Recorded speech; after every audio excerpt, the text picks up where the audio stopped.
Hello. Hi. Okay, I'm here with MonteCristo. I'm going to do one of my grilled interviews with him. And so, actually, this is the first grilled that I've done with anyone in League of Legends that wasn't actually a pro player in League of Legends. And so, you have a background in Warcraft 3, and then now people will know you as an interviewer in League of Legends, and now people primarily are going to know you as a caster for OGN, commentator. And so, basically, without getting too bogged down in the Warcraft 3 stuff for anyone who didn't follow that scene or it's just ancient history to them, what I want to know is kind of like, what are the interesting parts that come out of when you were in Warcraft 3 that then lead to you being in League of Legends? Like, are there reasons directly that as to why you're now in League of Legends and how you came to be in League of Legends and come to where you are now? Like, what do you think? Well, yeah, I mean, from an esports standpoint, I was a caster in Warcraft 3, and I was primarily doing like news writing for a site called WCReplays.com back in the day. So that's kind of how I got my start. And then I was managing and coaching a North American team called Verge Gaming for, the owner was a man named Matt Marcoux. This was about in 2005. And Matt Marcoux became the first esports manager at Riot. And also my college roommate started working at Riot when they had about 50, 60 employees, and kind of hyped me up on League of Legends in beta. And I actually went and stayed for a week in the Riot offices, just hanging out with my good friend. And that's kind of what got me involved in League of Legends initially back in late 2009. And so when the League of Legends esports scene started picking up big time in the second half of 2011, I decided that there wasn't really good esports coverage or esports written content. So I founded GG Chronicle at the time to start just trying to improve the level of esports coverage. And from there, I started getting corporate sponsorship for tournaments and running tournaments, and then I started casting them myself and bringing on a bunch of other people to help cast those events. And then I got picked up by MLG as a caster to do their events and work in the offices about once a week, sometimes more, sometimes less. And finally, I was offered a position at OGN when they started looking for casters here in Korea, and I decided to take the job. So I continue to do a lot of writing as well, but it's all been kind of mixed up from me starting as a writer, moving it to a caster, moving to a management position, going back to being a writer, going to being a caster again. So it's all been kind of one big cycle of that's brought me into League of Legends now. Oftentimes when people are casters especially, or commentators or community figures, actually they tend to be known more personality wise. That's how they build a following and build fans. Like they do a lot of interviews, or they're on a lot of those community shows where people tend to see their personality more than necessarily what they're an expert at. And so I can think of a lot of people in StarCraft 2 especially who they're very, very beloved by fans, but maybe their actual fame level is like above their actual like ability level. And so the reason why I set this up like this is that I actually, when I looked around, I don't think many people actually know you beyond your work that much. Like they know you for your work, and then they know a little bit associated it, like maybe some opinions you have that you put on Twitter or something, but they don't really know you like on any kind of in-depth level. And so there was an interesting statement you made in an AMA a while ago where you like in an offhand manner mentioned how you once went through like a Guatemalan-Mayan initiation ritual or rite that took a year. Yeah. And then someone sort of was like, oh, okay, well, what was that about? And you were like, oh, I'd really have to go into that in depth at some point in the future. So, I mean, the floor is yours. Well, I mean, a lot of this comes from, I mean, this is like entirely personal history. So I was an English major in college, and a lot of my interest was in oral tradition storytelling and mythology, as well as early alchemy in its relationship both to Jungian psychology and the development of early science, and then the crossover between mysticism and early science has been deeply fascinating to me. And I thought perhaps I would actually go to grad school for that, and there's still a lot of time in my life, and maybe I will someday. But so from that, what happened was I ended up through my current girlfriend actually was involved in this process where there's a Guatemalan-Mayan shaman who worked with a community of Mayans in Lake Atitlan in Guatemala, and was run out of the country during the Guatemalan Civil War in the 1980s because he was a major community leader, and it was kind of a civil war with a lot of a lot of hate towards the native religions. Let's put it that way. And his shamanic teacher told him that he had to go to America and keep the traditions alive, basically, because now a lot of the adulthood initiations have died off in Guatemala, unfortunately. So over a series of years, he started running adulthood initiations, which were, it's not really anything special. Like, how can I describe this? Like, this is what everybody was expected to do in this culture. Like, if you made some sort of horrible equivalency, it would be something like what I did was like graduating high school, whereas like a shaman is like PhD, big time, many, many years of study, graduate degree. So it's kind of what everybody in this culture was expected to do. So I ran into it because of my girlfriend doing it while I was in college. She had already graduated. And then I ended up visiting the culmination ceremony of this year-long process for her. And I got involved with an Irish storyteller there, moved to Ireland, spent a long time doing sort of I don't really know what to call it, like an apprenticeship sort of with him in storytelling and some other stuff. And then when I came back to the States, I decided that I should go through with this process. So the process itself involved collecting or making hundreds or thousands of items and learning skills, from brain tanning deer hides to napping obsidian arrowheads, and just making tons and tons of stuff, waking up at dawn every day to go running and doing certain ritual actions, abstaining from drugs, alcohol, sex, like pretty much everything. You just focus your life on daily ritual and kind of the term would be like courting items, like trying to find certain things and meet certain kinds of people. And you can't spend any money either, so the entire process is trying to, it's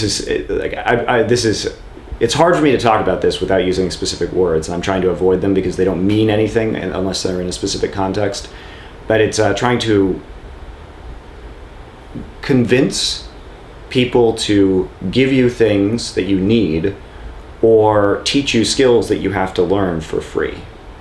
And that is extremely difficult. And so it takes a long time to find the right people, go about doing things the right way. And at the end of the year, there's a multi-day kind of actual big ritual that takes about a week. And then there are periods in that time of fasting for a few days, not drinking water, running, not sleeping. And it's very intense process, but it was, and it's really kind of emotionally devastating too. That's kind of the point of it, is that it really breaks you out of your own personality and makes you see the world in a very different way. So it's not for everybody, but it was, I would consider it one of the best things I've ever done in my life in terms of self-reflection and getting to know myself as a person better. And so I wasn't involved in esports at that time. I took a break for a while to go do these other things, and then my interest was rekindled once League of Legends came along. Because when people see this part of the interview, okay, they're going to imagine, okay, maybe we just did that part for like background on your life to fill it in, like, because if you've seen a lot of interviews, when people have the notion of getting to know someone personally, they'll often ask a lot of things that aren't really that connected, like what was your childhood like or something. But actually I have a reason for asking about this topic, which is gonna sound a little bit abstract like that was, but I actually think it ties in directly to when we're talking about like casting and thinking about the game later on, which is that in my own life and my own experiences, I've noticed that the more you improve things like your philosophical approach on life, or you explore what seem like abstract topics, it's going to seem to people like, okay, well, that has nothing to do with esports, and it doesn't on a surface level. And there were even times where the more I got into these areas, in different areas of life and totally different interests, I actually initially would have thought, okay, well, if I get really into those areas, I'm probably going to get drawn away from esports, because then I'm going to be like, I'm into this area over here. But I actually found every time I explored a totally different area or developed a skill in a different area, then when I would come back to esports, it's like, oh, now I'd see it in a different way, and actually now I had new skills I could apply over here, and actually it kept me in esports, because now I could do things on a different level, or I could think about the game in a different way, or I would approach things in a different manner. So how does any of this stuff, do you think, relate to like your esports career since then, or how you think about the scene or games or anything like that? Can you see crossovers and like connections and ways where it's helped out? Oh yeah, sure. I think the biggest one probably is a lot of this process. What I didn't talk about earlier was this idea of language is really core to the culture, to this Guatemalan-Mayan culture, and particularly therefore involved in the initiation that I did, where there's a certain way that you have to learn how to talk to people and learn how to connect with people to kind of complete this initiation. And in order to do that, you really have to understand how to read people and how to talk to them in a way that will actually touch them. And it's so hard to say it, like this is not the right way to say it, but cause them to want to help you. You have to bring them to a realization that this is something that they should be helping you with. It's not about you though, that's the thing. It's about this greater process, right? So that's why it gets a little muddy when you talk about it in certain terms. But as far as being a caster and coming up with language on the fly, it was and continues to be extraordinarily helpful for that process. And just in terms of the way that I think about the world in general, gives me more appreciation for other people's work, how other people are feeling about things, how I think the esports should go in terms of maturity and the way that people react to certain discussions. It sounds cheesy, but as you're talking about too, the more you learn about yourself and your own interests, the more you can apply that to other people as well. And part of this process was deep introspection. And knowing myself and my own reactions, it kind of allowed me to hone my own personality and cut out stuff that I didn't think was working well, or change things about myself for the better. And I think that gives me a greater insight as an esports commentator, as an esports editorialist, an analyst, whatever.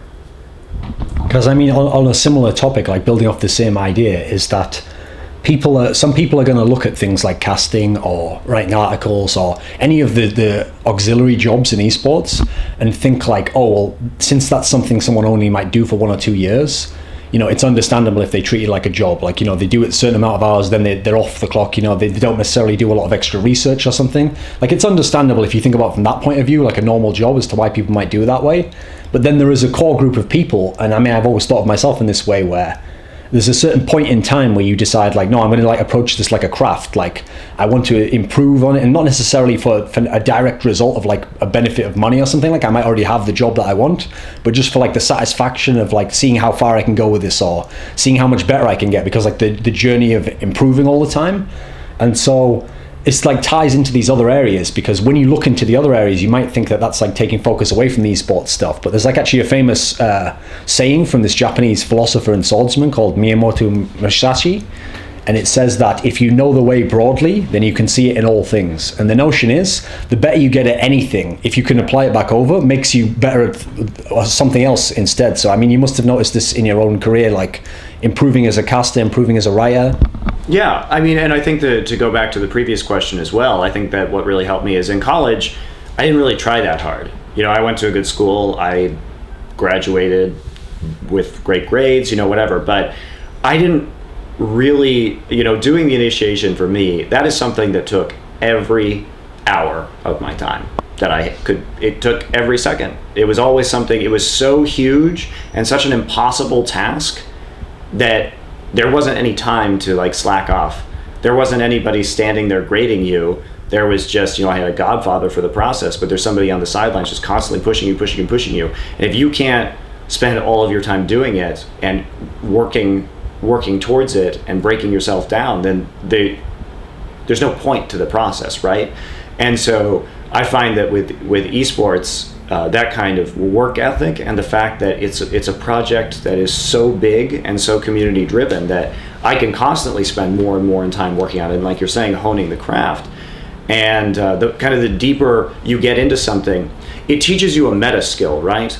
When I talk about League of Legends analysis and I continue to go further and further into it, it teaches me how to analyze things in general. Like, I learn about a skill about how to analyze, not only about League of Legends, but that I can apply broadly as well, like you're talking about. And I think that that's extremely important. If you can focus in on a narrow thing, you will actually refine your ability to think about many other similar fields at the same time. So I think that's just really valuable in general. Because if we relate this now actually directly to casting, okay, so people are going to think of casting, and we've already got kind of like a meta of how casting works. Okay, so most people are following like the old television method of you have the play-by-play guy and you have the analyst. And the reason why in that setup, a lot of people like to have a pro is because then it seems very easy for the color guy. He's just saying things off his own experience or simple things he notices. But obviously, if you look at all types of casting, and even in real sports, there are still levels to which you can develop like how the analysis element, like you can just focus on the mechanics of the game, like what someone's specifically doing. You can focus on the individual play and critique that, or you can focus on the strategy, and then there's not just the strategy, there's the tactics that are applied, and you can go to almost any scope and scale you want. And some of this is going to be transparent to people who like know the game well, but to some of the fans it's going to be a bit invisible. It's going to be like they're not really noticing what's going on behind it. So what overall is what you've like aimed to do in casting? Like, has it changed over the years? Like, you've noticed things that I'm going to go in this direction instead? Has there been an overall philosophy?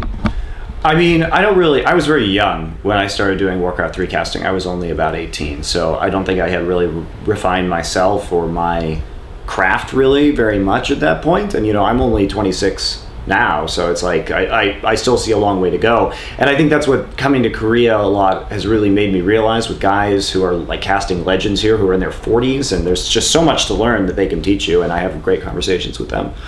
But in terms of specifically League of Legends, I'm not a pro player. I'm not. I don't spend the time refining my mechanics. I don't spend time kind of focusing on developing a diverse champion pool. As we're sitting here, I haven't played League of Legends in over a month. But that's not really what's interesting to me about the game. What I really love about the game is the team compositions and tactics. And these are things that I can't actually learn in solo queue. There's in my mind, and in many other casters as well, the principal analyst here in Korea for OGN is a man who was formerly the analyst for NBC game in Brood War, named Kim Dong-jun.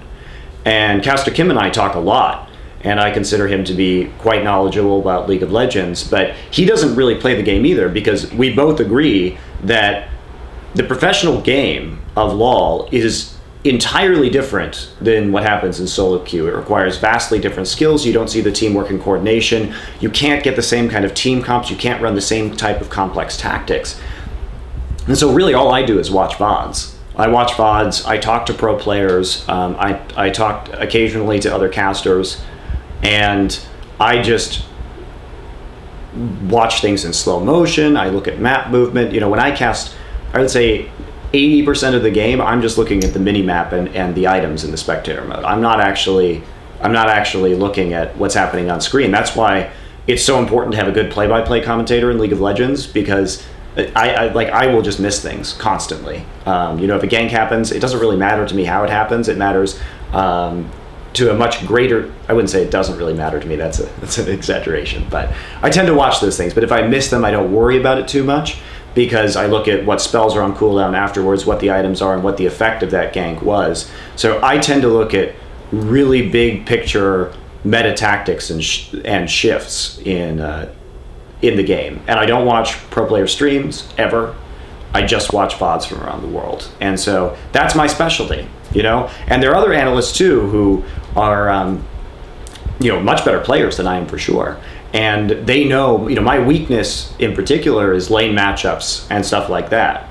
I rely on my conversations with pro players for that information. I do not feel that's because I watch VODs and the camera's constantly swapping between different positions. I don't ever get an entire laning phase to look at a particular matchup over and over and over again, or different matchups from each lane. So that's something you can only get by playing the game, and I feel like that's the advantage to being like a better player and being an analyst. But that cuts into your VOD review time. So you have to have I feel like as an analyst, there's like a choice you have to make.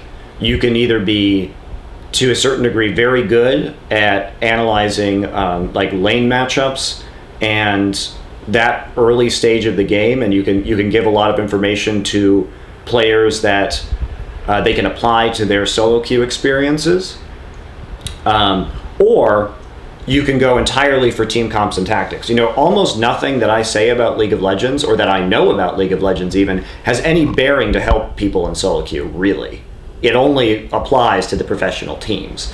And then you can obviously have some sort of mix there, but I'm like way up in the tactics, and then I would say that my knowledge of that is much lower. So as a caster, as an analyst, like that's what I find the most interesting about the game. I find the lane stuff interesting too, but laning phase is now getting shorter and shorter and shorter in professional games, and tactics are mattering more and more and more. So personally, I feel like my interests have coincided with the importance of the game, but it could always be debated. Because actually, it's directly what you're saying just there is a topic that I wanted to come on to, because I have like an interesting way to set it up. So basically, I saw I think it was in your AMA thread maybe, you made a comment that actually you kind of had a totally different approach to a lot of the most famous casters in League of Legends, like a lot of the LCS guys, because some of these guys, so people like Freak and Jat, etc., they were very much interested in like the maths or the things behind the mechanics of the champions, or how this specific spell will interact with something else, like this ability.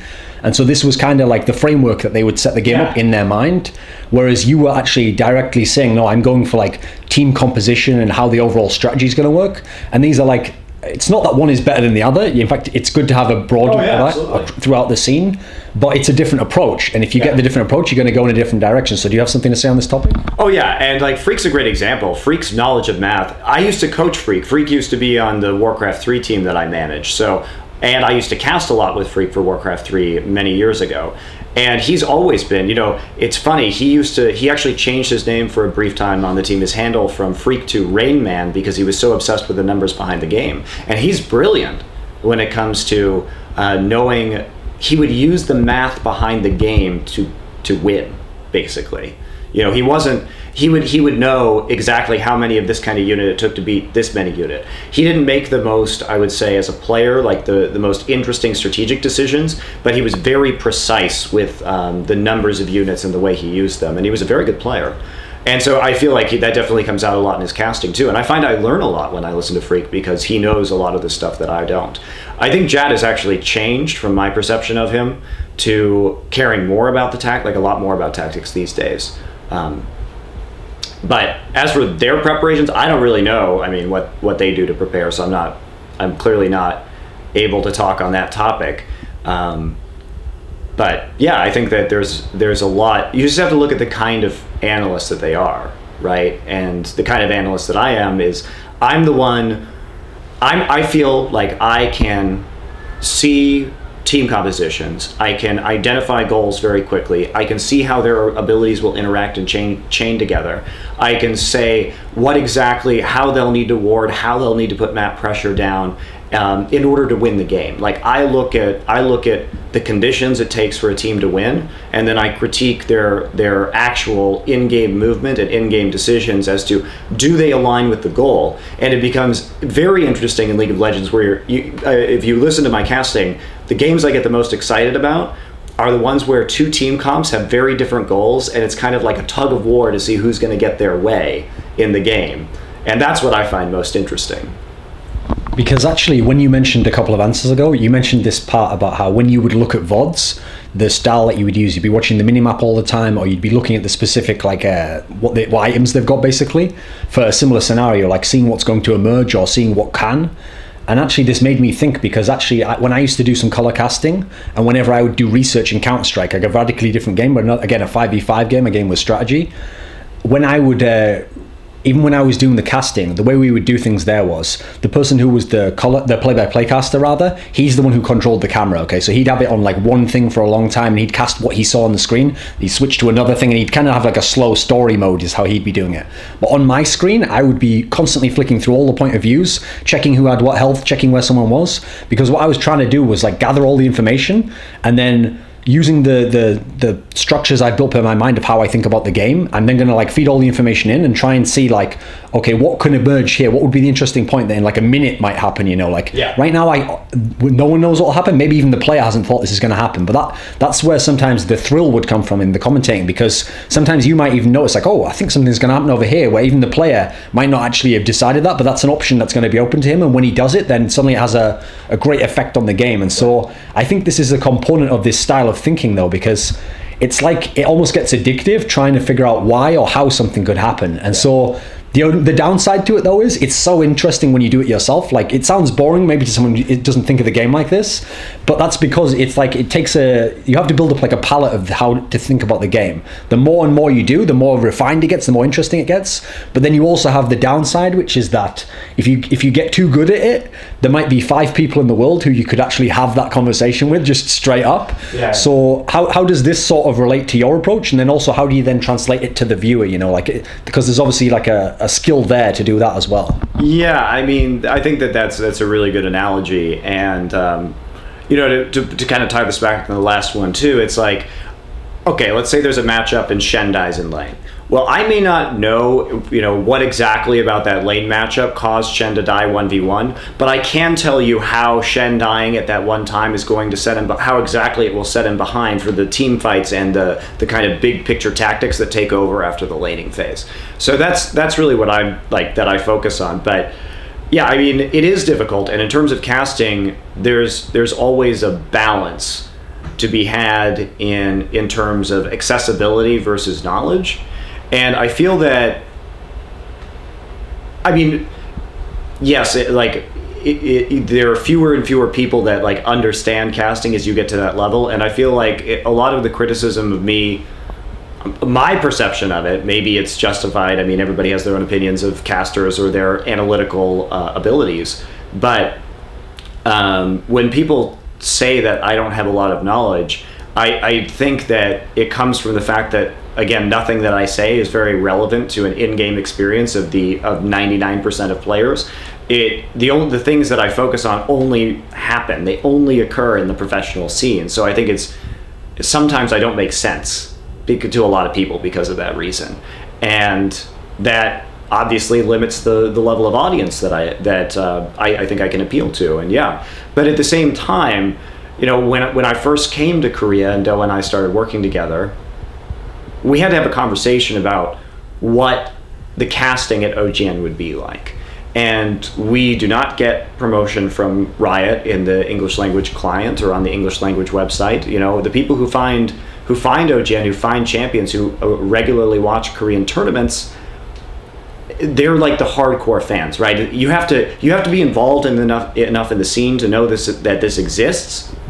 Then you have to be hardcore enough, if you're in North America, to stay up very late at night or buy a subscription, or you have to be maybe a college student, because in Europe people have day jobs when it's on. It's like 10 in the morning, noon, you know, when it's on in Europe, or buy a subscription.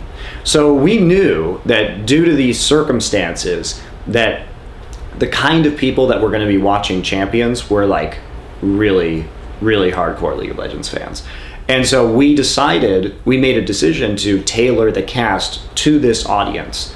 And so I spent a lot more time in my cast. And I also cast in a way where I cast as if you've seen the rest of the season. Like, I refer back to other strategies, but I focus on, hey, you remember this game 3 weeks ago? Well, this is the development of that strategy that we're seeing now, and I'll talk about that comparison. And so in effect, like, the strategy for casting champions is that it is in its own little self-contained world, and we focus on that. Basically, we cater to a viewer that is hardcore, that is consistently watching champions, that doesn't want the basics of the game to be casted over and over and over again. You know, Do and I, we joke around when a Baron dance is happening. We assume everybody's seen that 100 times before, and it doesn't need an explanation. And so we try to entertain the viewers in that time, either by banter, talking about other, like analyzing, I use that time to analyze other games or make comparisons between team comps to the ones at other games, like I was saying earlier. Talk about the player performance and how they've been doing recently, you know, kind of bigger picture stuff or more entertaining stuff during that period. So I think it does limit the audience, definitely. But we feel that the audience is already limited by the nature of OGN itself. And so we wanted to create a different kind of experience for the viewer. So a few topics that actually have been referenced so far that I want to connect was, one is the fact that an obvious criticism you will always get is that since you weren't a pro, there's this level of like instant like validity that a pro gets, whether what he says is right or wrong, that will always be negated if you're not a pro. You know, someone will always say, oh, well, maybe he doesn't know what he's talking about. And then there's also the fact that because you're trying to do this style of strategical thinking that goes to not just like one game and the specific things someone's doing here, but the meta strategy that builds on top of how that interacts with other strategies, it means that you're getting into a very niche area, like I referenced before. And one thing no, or maybe they don't want to acknowledge, is that a lot of players themselves don't have this sort of knowledge, because they have a very specific knowledge, oftentimes like limited to them and their experiences, and sometimes their own experiences will prevent them from getting very, very good at this, because what they see in their own games every day might negate the overall trend of where something's going. And so what I wanted to know was like how do you kind of balance out like going in this direction here with the problem is, like, I've seen a lot of your interactions on Reddit or on Twitter. Oftentimes the problem will come if anyone who's not a pro says something that any pro disagrees with, because the fan will always think, well, the pro must be correct in this sense. So can you speak to this sort of disparity between the two positions? Yeah. It's actually really funny because I have a very mutually respectful relationship with many pros from around the world.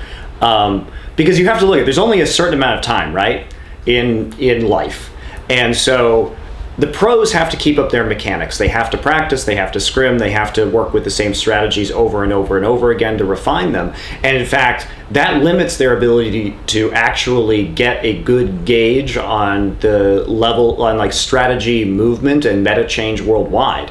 Meanwhile, while all the pros are, working on their mechanics in solo queue, working on their lane matchups, developing their specific pool of champions, working with the champions that their team deals with, during this entire period, I am literally just watching VODs from around the world. So I rely on the pros, like I said earlier, to feed me information that I would not know otherwise about subtleties and lane matchups. And in response, I frequently find myself sending pro players VODs saying, hey, with your players' styles and your players' champion pools, this strategy might work for you. Why don't you take a look at this? You know how oftentimes like the pros tell me, I had no idea that this game existed? It's all the time. And so there's an interaction there, and that's why it's finding it so funny that like the Western scene is now all hopped up on analysts, and everybody's excited when a team gets an analyst. Of course, they should be, because guess what? The analyst's job is literally the same as my job. It's to watch VODs from around the world and to try and get a strategic edge from identifying weaknesses or potential changes, and maybe there's a popular champion in Southeast Asia that hasn't caught on in the rest of the world yet. And then you have to have somebody who's sitting there who can dedicate their time to reviewing 10, 12 hours of these VODs and saying, why is this champion here? What is it doing in these team comps? How could it be used in different team comps? Would it even be good against these team comps? Is this champion or is this team comp being used in a region specifically to counteract a region-specific strategy that wouldn't work anywhere else? The pros don't have time to do that. They have so many other obligations, and it just takes practice to keep up with the game. And in every single other sport on the planet, you have coaches, you have analysts, and these people are critical to success. And so critiquing a caster or an analyst who watches the game full time, or taking their word above a pro's about like certain things, I don't tell the pros what lane matchups are good. I don't tell them how to, refine their mechanics. I don't know that. But in terms of like being debunked by pro players, sometimes it can be a little ridiculous with the community bandwagoning. Yeah, I would agree with that.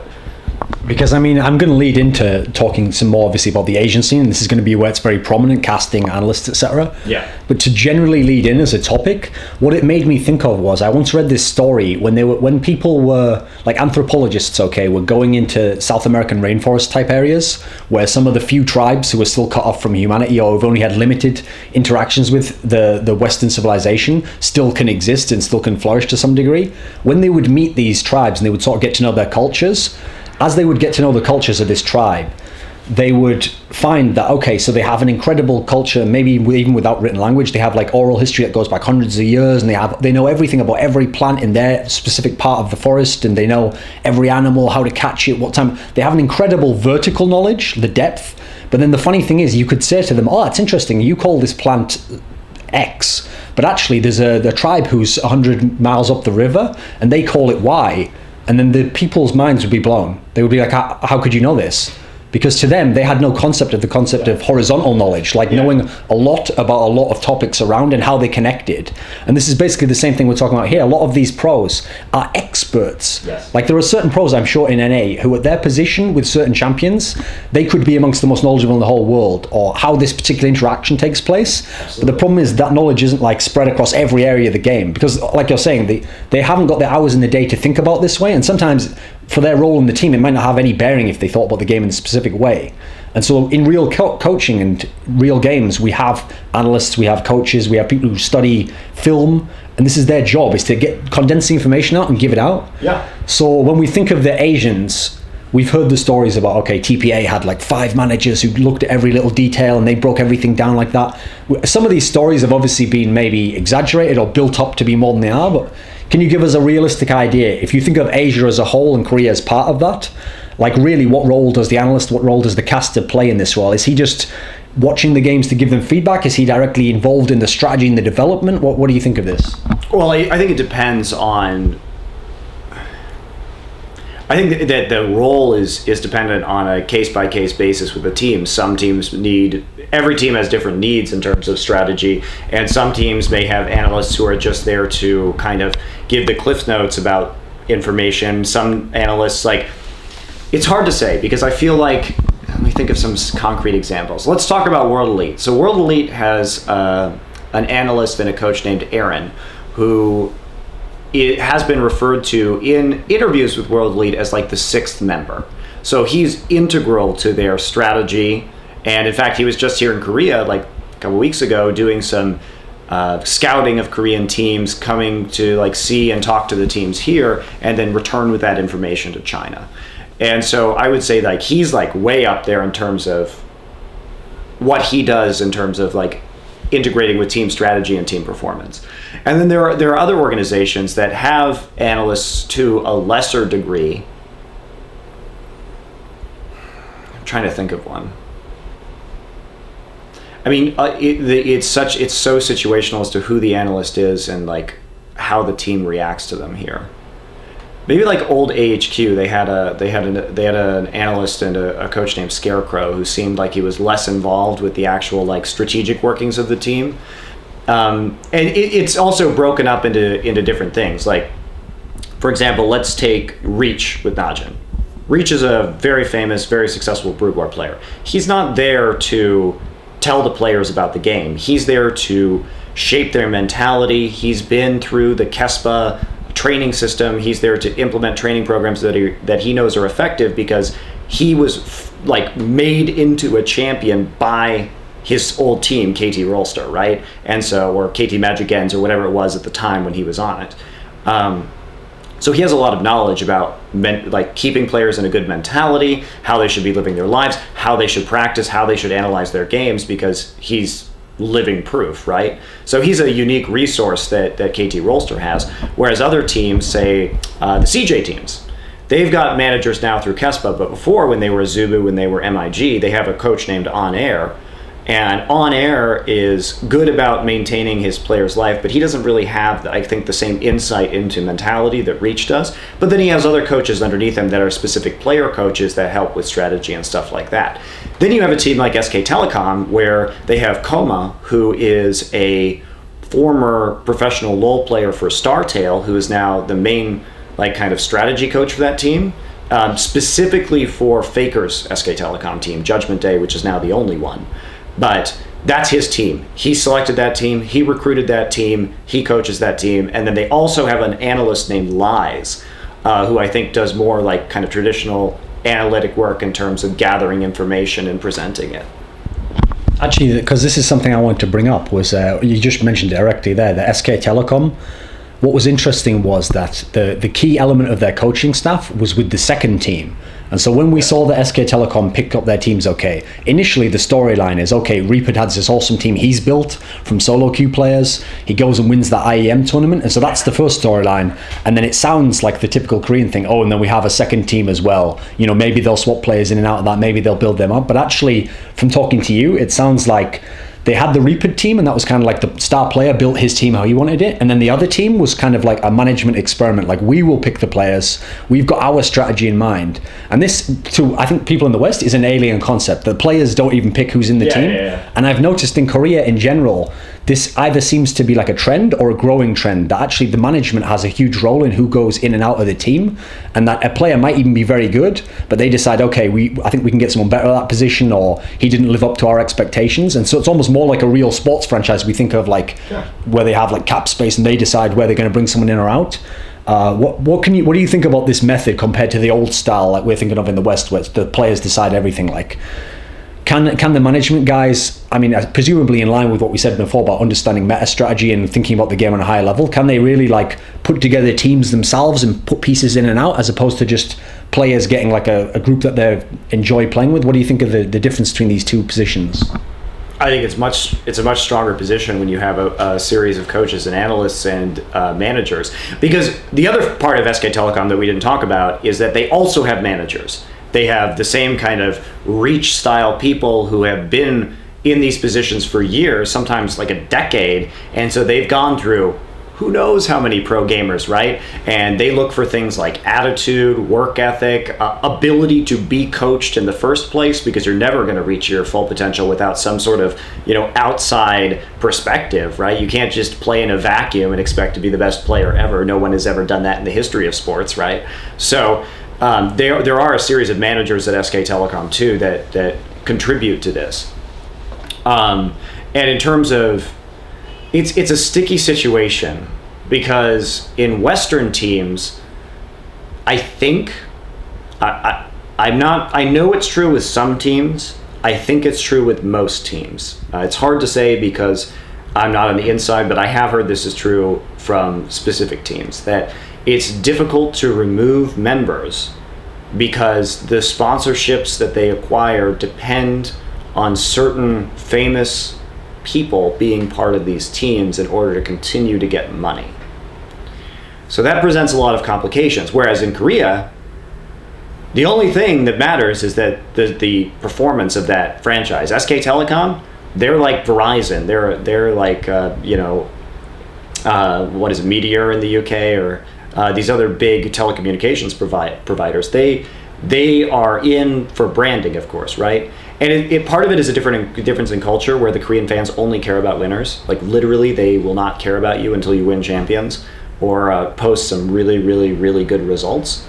So when you have that in mind, and SK Telecom's been a franchise that's been around a long time, when you've been around for 10 years, what matters is how many first place trophies you have in your cabinet across Brood War, across any other games that you've been involved in.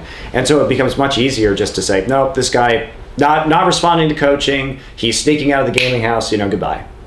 We can find another player. There are always more players in Korea to take their spot.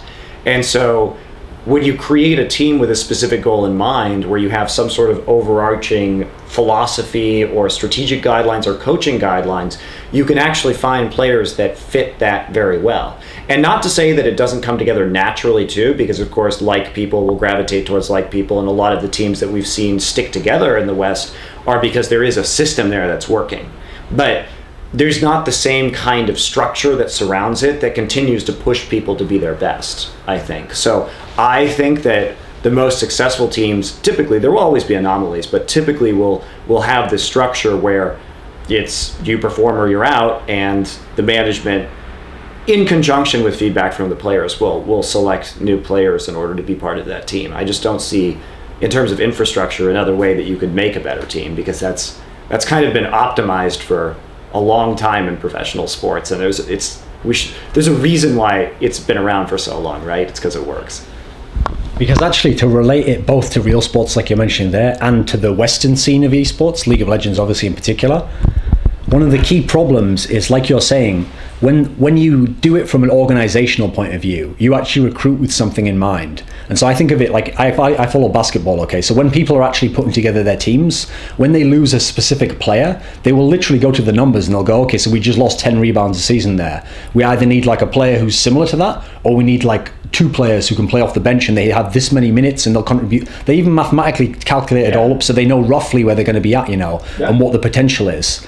But if you look in the NA League of Legends scene, I've seen a number of teams. I mean, the obvious example is going to be CLG because of the lot of recruitments they've done over the years, where sometimes it looks like they make a recruitment because in a vacuum, that player they think will be very good and his potential is very high, or they think he will work socially within the team overall, but it doesn't look like they've identified what was the one thing we needed from this position, and does that player fulfill that position? Because sometimes there might be a player who isn't a star who could fill that one little thing that you needed, but if you didn't look for it in that manner, then you'd always value the other player over him, the star player. And so if we look at CLG's history, they've had all these star players, but they've done these strange things. They've changed their position to a totally different position where the player might have never played before, or they've recruited people where at the time it doesn't make sense, but they say, no, in the future, this is a long-term goal, but then in 6 months, it breaks down and it doesn't work anyway. So what can you say to this topic? Because it's obviously a radically different way of thinking about how you're going to get players.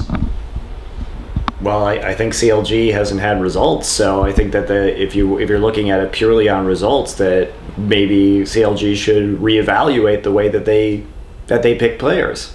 I mean, everything's about results, right? We're talking about esports is sports, and I think that as an approach though, and as in general, NA in general, like do you see this is the approach people are taking? Well, it's hard to generalize that from team to team because some teams have stricter management than others. It's not like KESPA where like all the teams have, equivalent management here in Korea, right? So you're really talking about kind of more of a Wild West situation where each team has kind of grown like organically in different ways, and there's not an overarching organization like KESPA that's controlling all of the teams, right? So it's not like the NFL's Players Association or anything like that. There's no NFL, there's no governing body, right?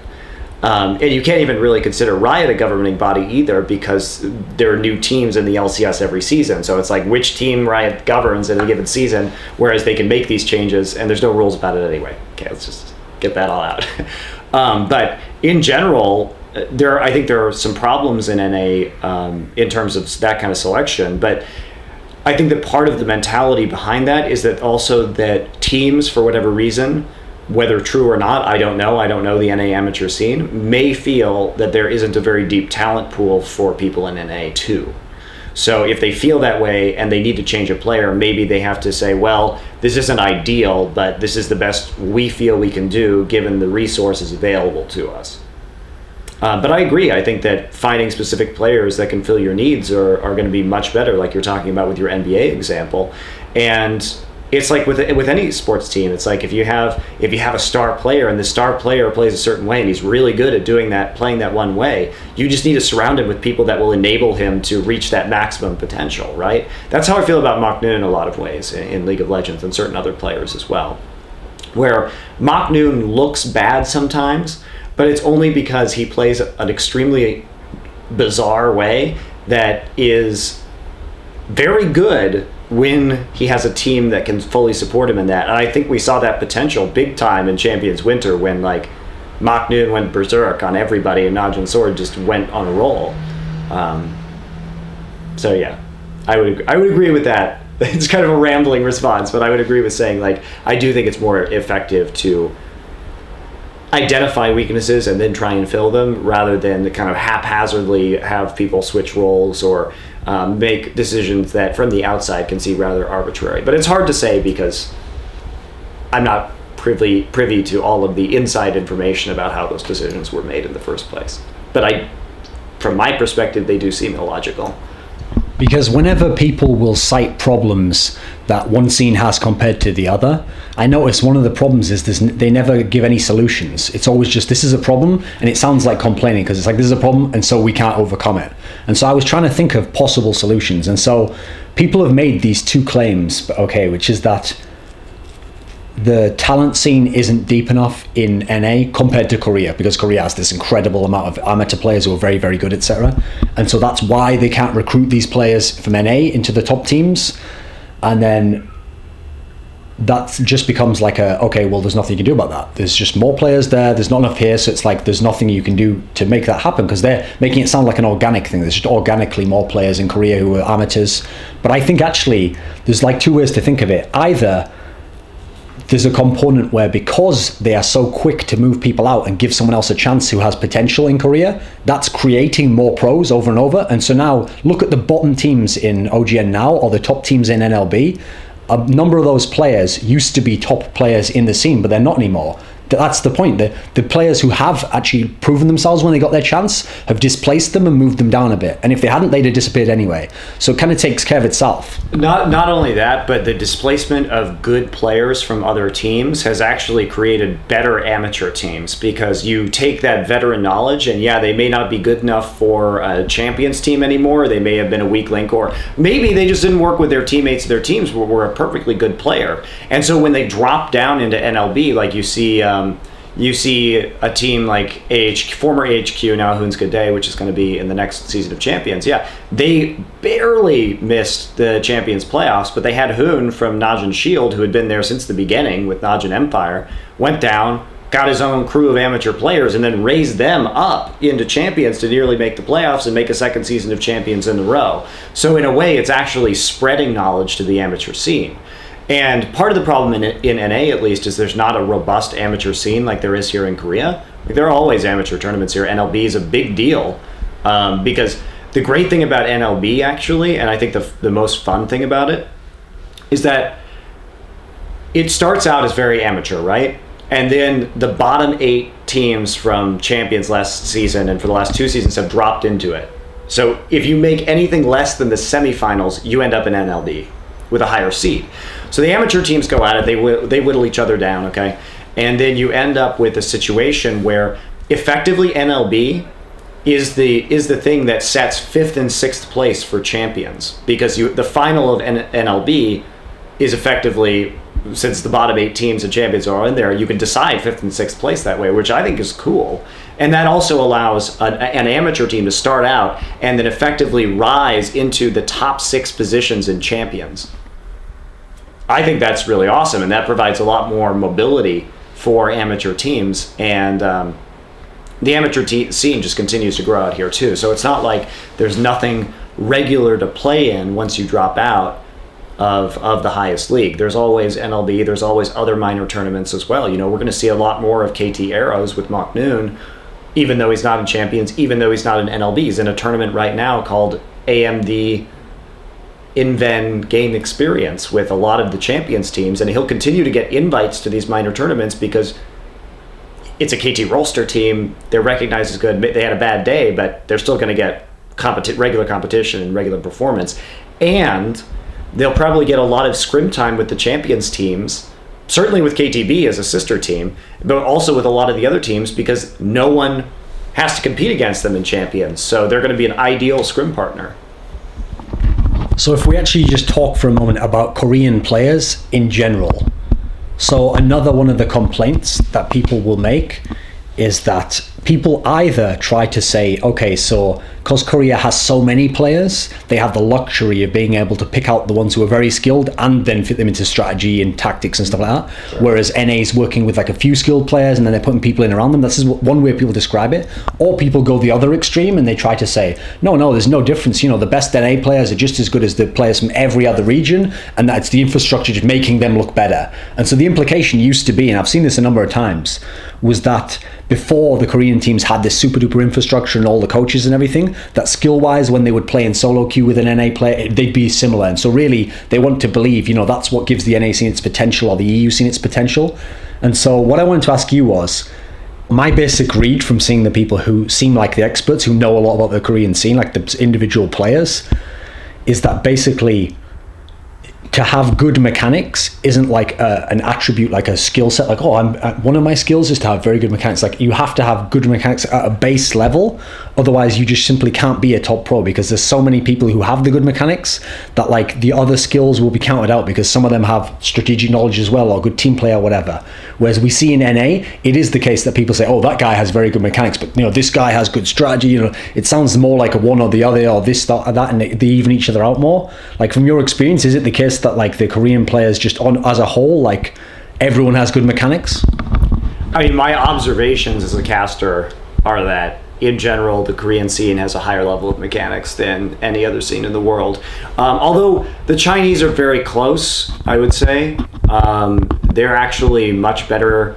I would say like Chinese mechanics and Korean mechanics are comparable, but that the Korean strategy is more advanced than the Chinese. So, but in terms of like comparing it to North America, I think, yeah, there is an expectation of like a certain level of mechanical prowess. And it's really interesting to me. I think the greatest example of this is LGIM 1, the first team with Mid King, because they've been known as high solo queue players for a long time. Very good mechanically, but they've always lacked that strategy, really. They haven't ever clicked in terms of understanding tactics or being able to execute team compositions at the top level. And so they've kind of been in the bottom of champions, just like barely scraping in due to their experience and like high mechanical skill season after season. And because LGIM hasn't changed that lineup for a really long time, or not changed it much, I feel like they really illustrate where they were once a lot better and have slowly slid. But it's not that they've gotten worse. It's mostly that LGIM just hasn't changed. So I think that as the rest of the Korean scene rises and you saw people meeting the mechanics of LGIM 1, but then beating them in terms of tactics and strategy, LGIM started like slipping out and having to requalify for champions, even though they're one of the older teams now in LoL in Korea. So yeah, in general, I would say in order to get, like, we just see the average skill level rising, and like I would use LGIM number 1 as kind of a benchmark of the Korean scene. Because then that's going to lead to another obvious area where people are going to be divergent on how they read that. So they'll either say, if they want to be like defeatist, oh, that's just because Korea has all these mechanical players and NA doesn't, therefore again there's nothing you can do.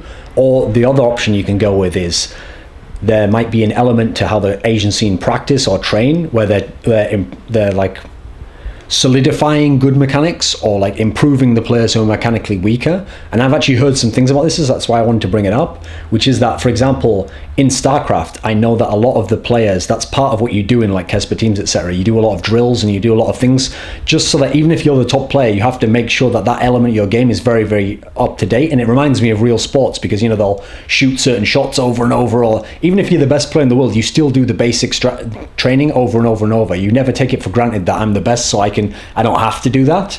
But that does seem to be a mentality in the West, where if you're already very good, you just kind of keep your skills in check, but you don't have to grind away at it like that.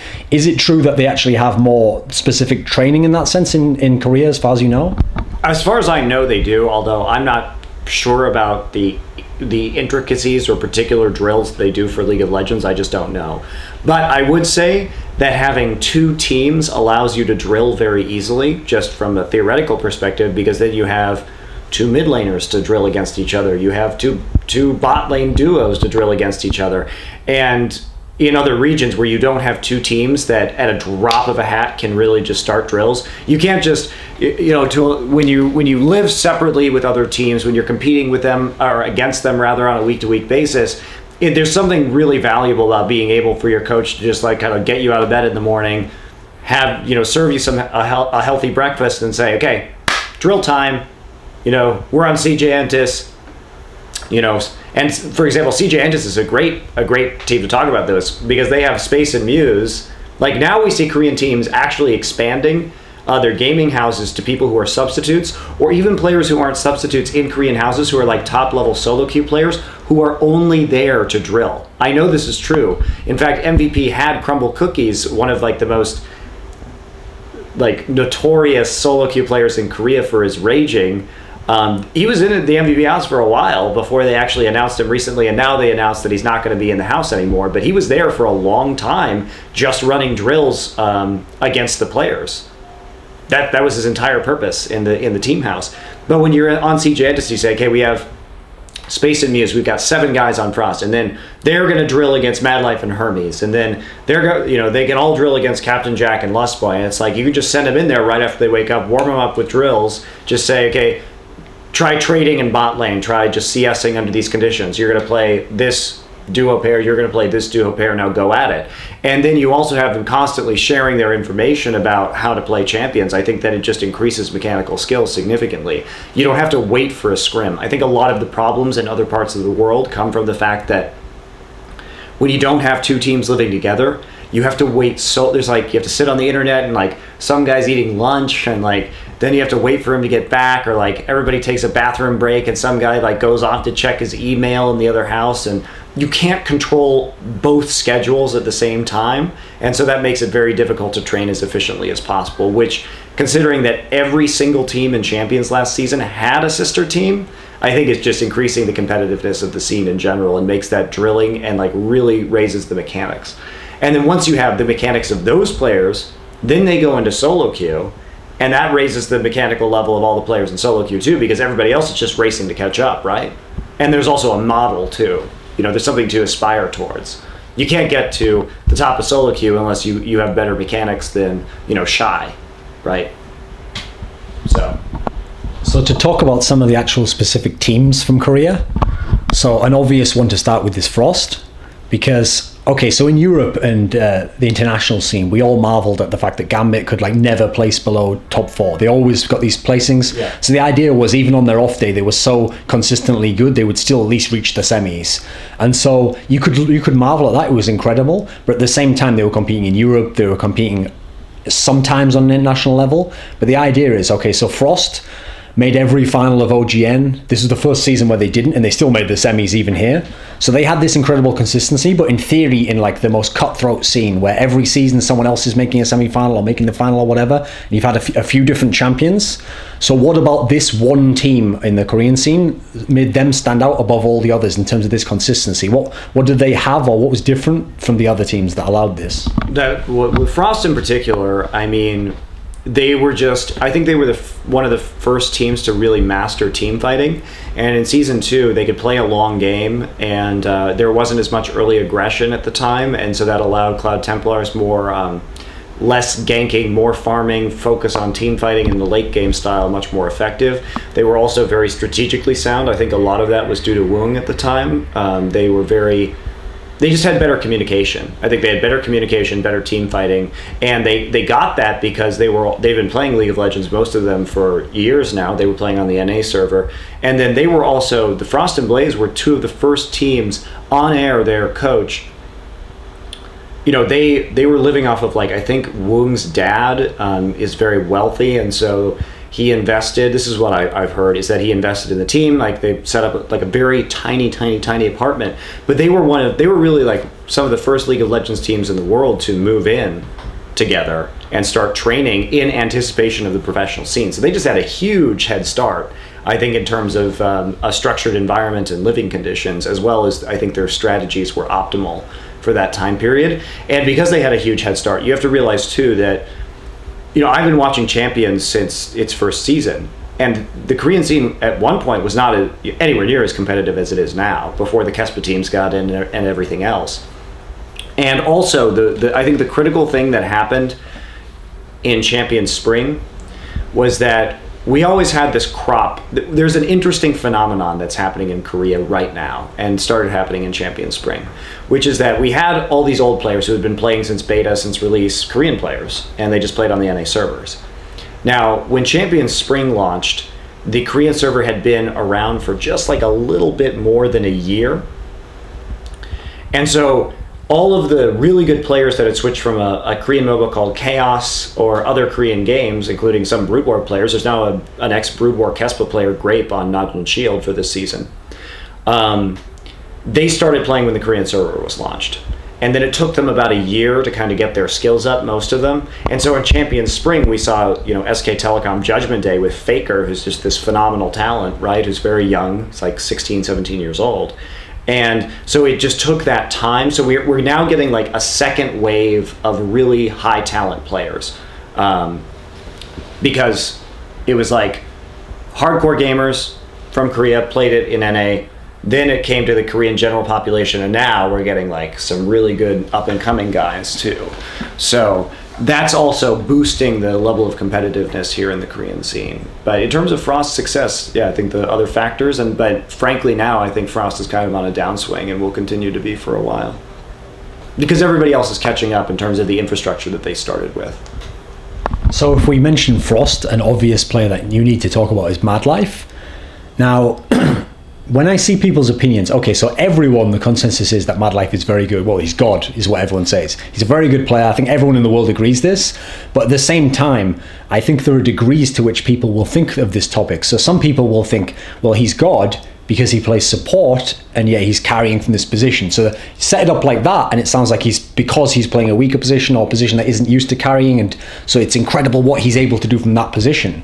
But then at the same time, I've heard other people, and there's this story that got out on Reddit recently where supposedly Woong had said that MadLife could actually play AD carry better than Woong could, but that Frost needed a support, and so that's why he played that. And then supposedly Rapid Star also had said actually if he wanted to, he can play mid as well, and he's just as good as me. And so the notion then was, this guy's just a star player, but who's decided to play support. It's not that he's like a support and he's always been groomed that way. I mean, from talking to you, I get the impression that you actually think MadLife is just the best player, period. Forget positions. Like, how do you explain any of this from your perspective? Well, I mean, I think it is, like, I have said that, but it is difficult ultimately to judge, like, who is the best player in League of Legends. That's just my opinion from being involved in the scene. And so what makes you say that? Well, what makes me say it is that it's part of it's watching him play. He can obviously saying he can carry from the support position, his mechanics. Nobody can argue against his mechanics.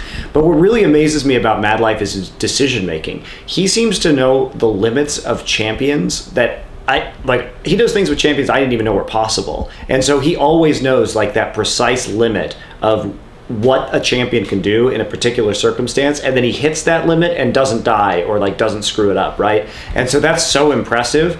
And then he also his calls must be very clear as well, and his team really trusts him, because if he does something crazy as Thresh and he's like, hold on, just throw it, he just like tosses the lantern out behind him and just like dives in over walls, and then he gives, feeds Shy a kill or whatever. We've seen these kind of plays from him, and there's some obviously extremely good communication and a high level of trust that his teammates have, just to be like, MadLife, when MadLife says go, we go. And then the follow-up is perfect from that as well.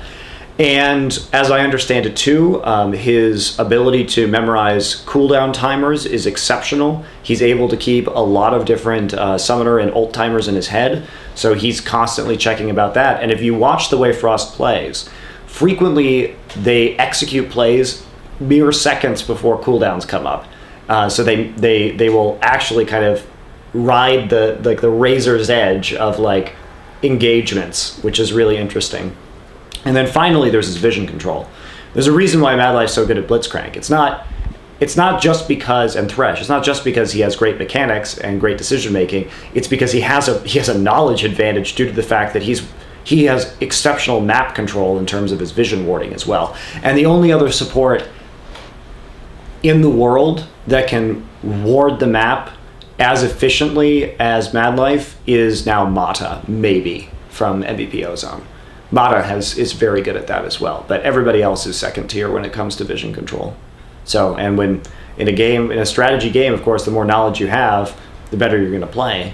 So MadLife's just like a total package. That's the crazy thing, is like lane presence, check. Mechanics, check. Decision making, check. Play calling, check. Information, knowledge, check. Cooldown timers, check.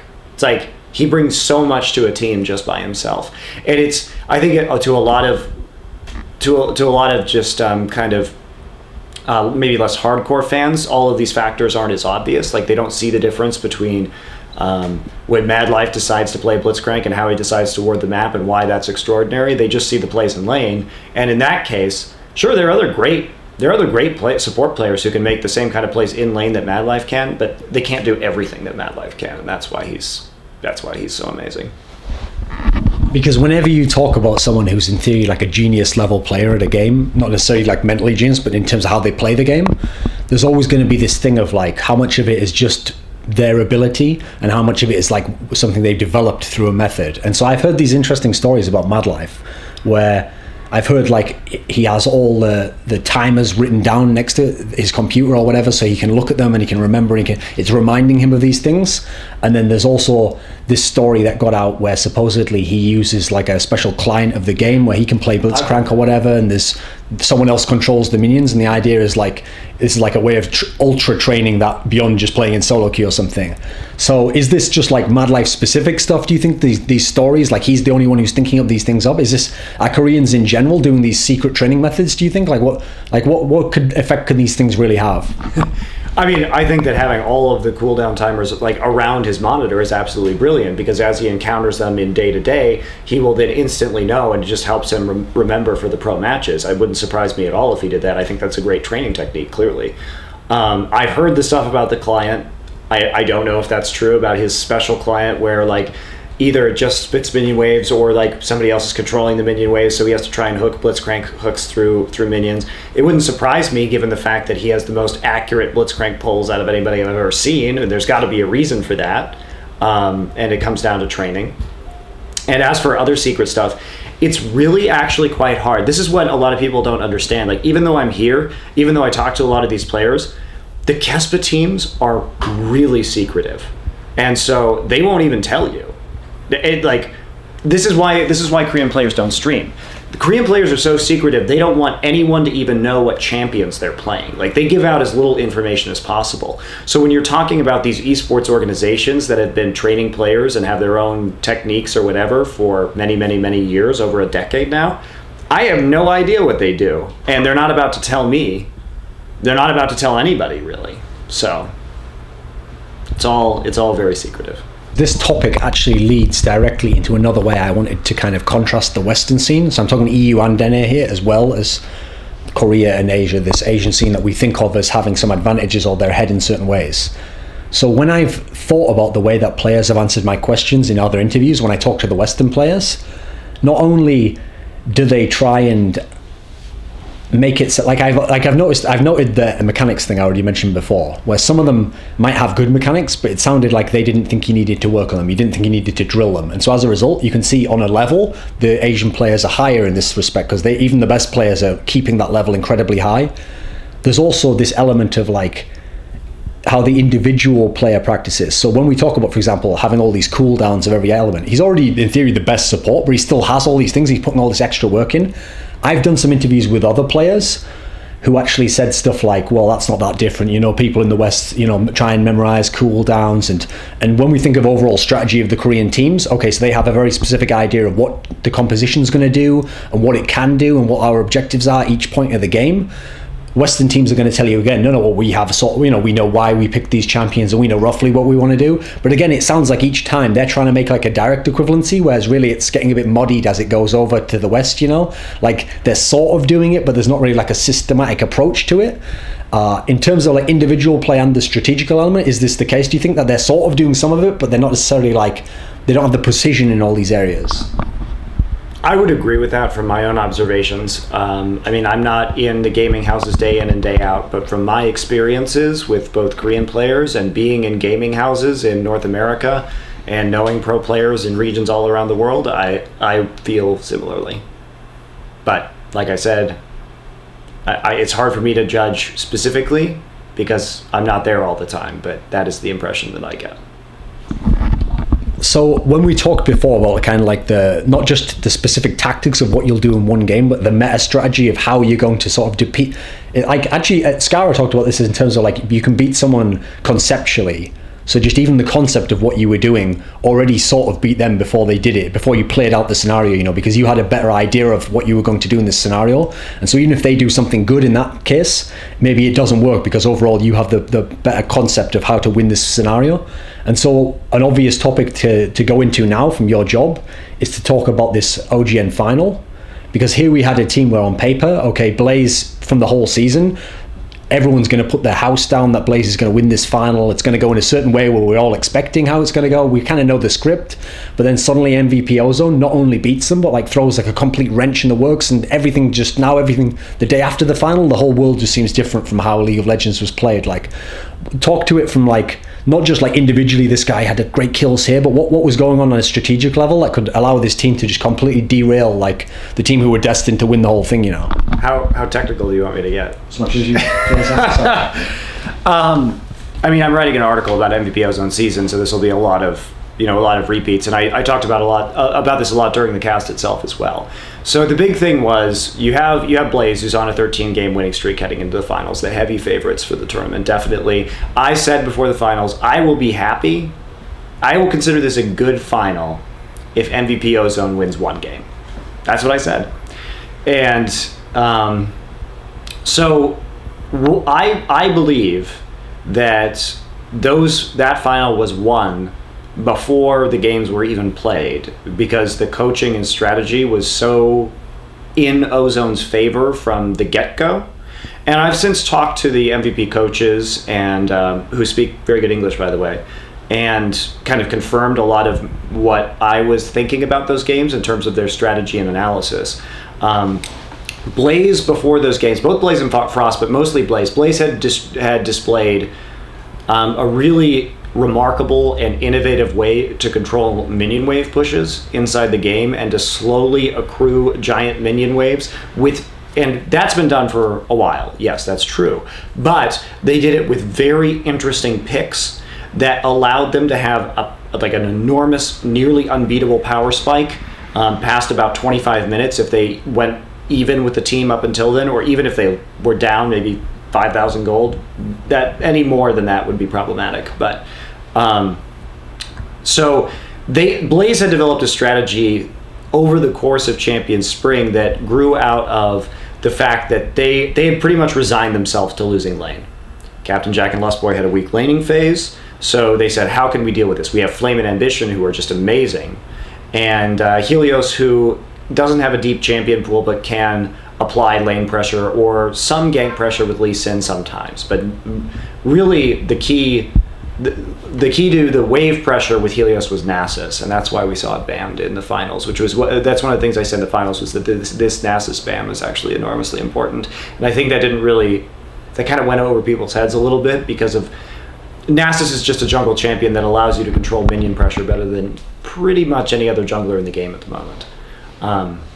So then they would pick things like top lane Ryze, Jace, Vladimir, these picks that really have Jace doesn't have a weaker early game, but we'll talk about Ryze. He's kind of vulnerable to ganks early on. Vlad is weak in lane. In general, before he starts to scale up, they don't have a lot of wave pressure early on. So you can abuse them with good ganks and roaming from mid lane. So we come into the finals, and Blaze has a split pushing tactic that relies on late game champions to win team fights late, right? So they kind of just sit there and farm for a while and try and put minion pressure on to knock down some turrets, and then wait it out till they get to a point where anytime you try and stop the split push, they have a duelist like Ryze, and it will take two people up there, and then they can just coordinate wave pushes across the map, and they're always going to take a tower. Ozone knows this. And in fact, Ozone tailored their playstyle throughout in every stage of the Champions Spring playoffs to brilliantly counteract their opponents. It was kind of amazing, actually, the level of strategy that went on from Ozone from the quarters to the semis to the finals. So Ozone shows up in the playoffs, and this is what's brilliant. They also use a split pushing strategy. So it's not like they countered split push with something else. They just did it with a faster split push. They read Blaze really well. They said they let them have the picks that Blaze wanted to have, with the exception of Nasus, because Nasus's wave clear would prevent their own split push. So they get rid of Nasus. Don't worry about Helios's Lee Sin. And then they run this Zed mid pick. And I don't think anybody expected that due to the Zed nerfs. And they showed that with blue, Zed's CDR, his cooldown reduction nerfs, were actually inconsequential when it came to his ability to assassinate people, a single target, very quickly. So then what they did was they abused Captain Jack and Lost Boy's weak laning phase again, and they picked some very powerful pushing combinations in lanes, such as Caitlyn Fiddlesticks, which is one of the best lanes if you want to kill a tower early right now.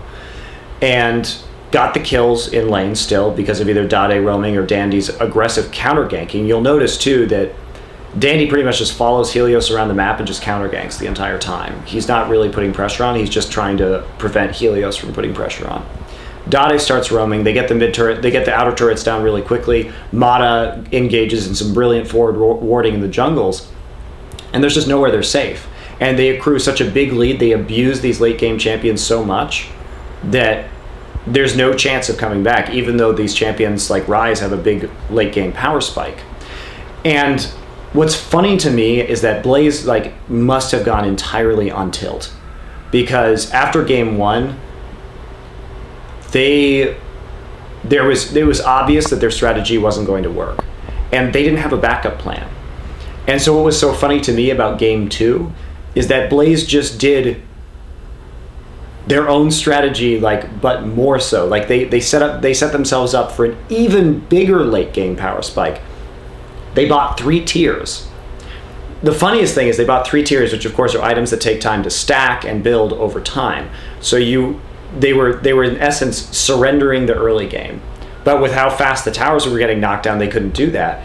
And like the funniest thing too was like Captain Jack and Lustboy get killed in lane, and Captain Jack's playing Ezreal, and he goes back and buys a tier while his, a laning opponent like Imp comes back in lane with a bunch of items killing him that do immediate damage, and Captain Jack's just like, I'm not even going to try and touch you anymore. I'm just going to try and stack this tier. And at that point, like that's like at the point where it's after that game where Blaze is like, game one, okay, we're going to play the slow. We're going to play the slow, like light the slow fuse, right? And there's a big bomb on the end of it, and MVP Ozone comes and snuffs it out. And they're like, okay, we're going to light an even slower fuse with an even bigger bomb and see if you can get to that one before it goes out. And then it goes out. And at that point, Blaze was so, like, I think emotionally screwed up that they couldn't even win game 3 ever. So, but it was really game changing in a lot of ways, because what Blaze was doing was already innovative, and how fast MVP Ozone managed to counteract that was pretty inspiring. And I think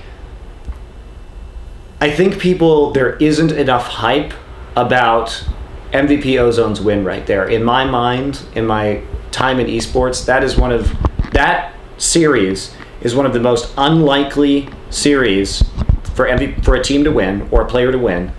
And not only that, but it showed such strategic innovation on such a short timeline that it was just like a triumph of coaching. And that is like, that series should go down as a classic, and people should they should have been, I think, more hyped about it afterwards than they were.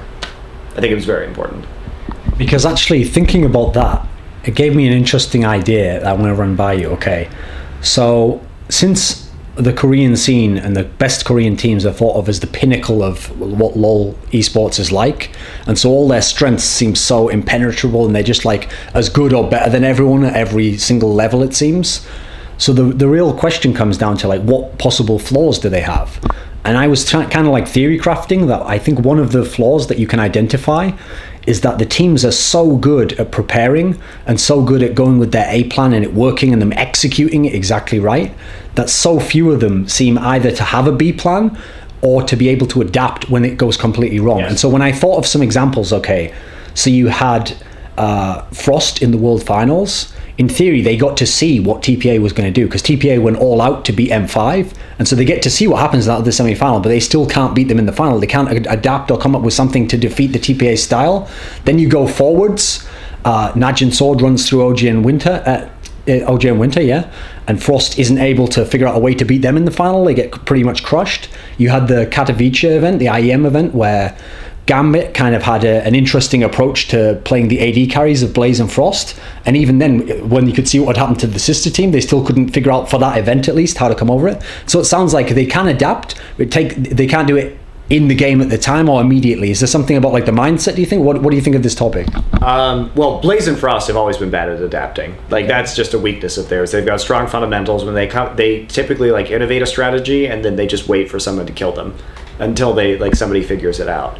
MVP Ozone may have had other plans for the finals. We'll never know, because they never actually had to implement a new plan, because Blaze just got rolled so hard. So, and yes, traditionally, Korean teams have been weak to cheese. But the weird thing about Korean teams is some Korean teams are actually really likely to cheese. For example, in Club Masters, Zenix United totally cheesed Frost in, that was a tournament where you were playing as an organization, so it was like both CJ teams were on one roster. But in the blind pick, CJ just in game 5, they just fielded Frost because Frost had never lost a blind pick game before. And Zenix United, which was Team OP and Zenix Storm, like not the best teams in Korea, came in and just cheesed them with like this very fast push flip comp, like 5 mid strat. It was ridiculous. But they don't. So on the one hand, I feel like, yes, you could say that some of these teams don't adapt very well, and that's true of Blaze and Frost. But on the other hand, I think you can see teams that do adapt very well, including MVP Ozone.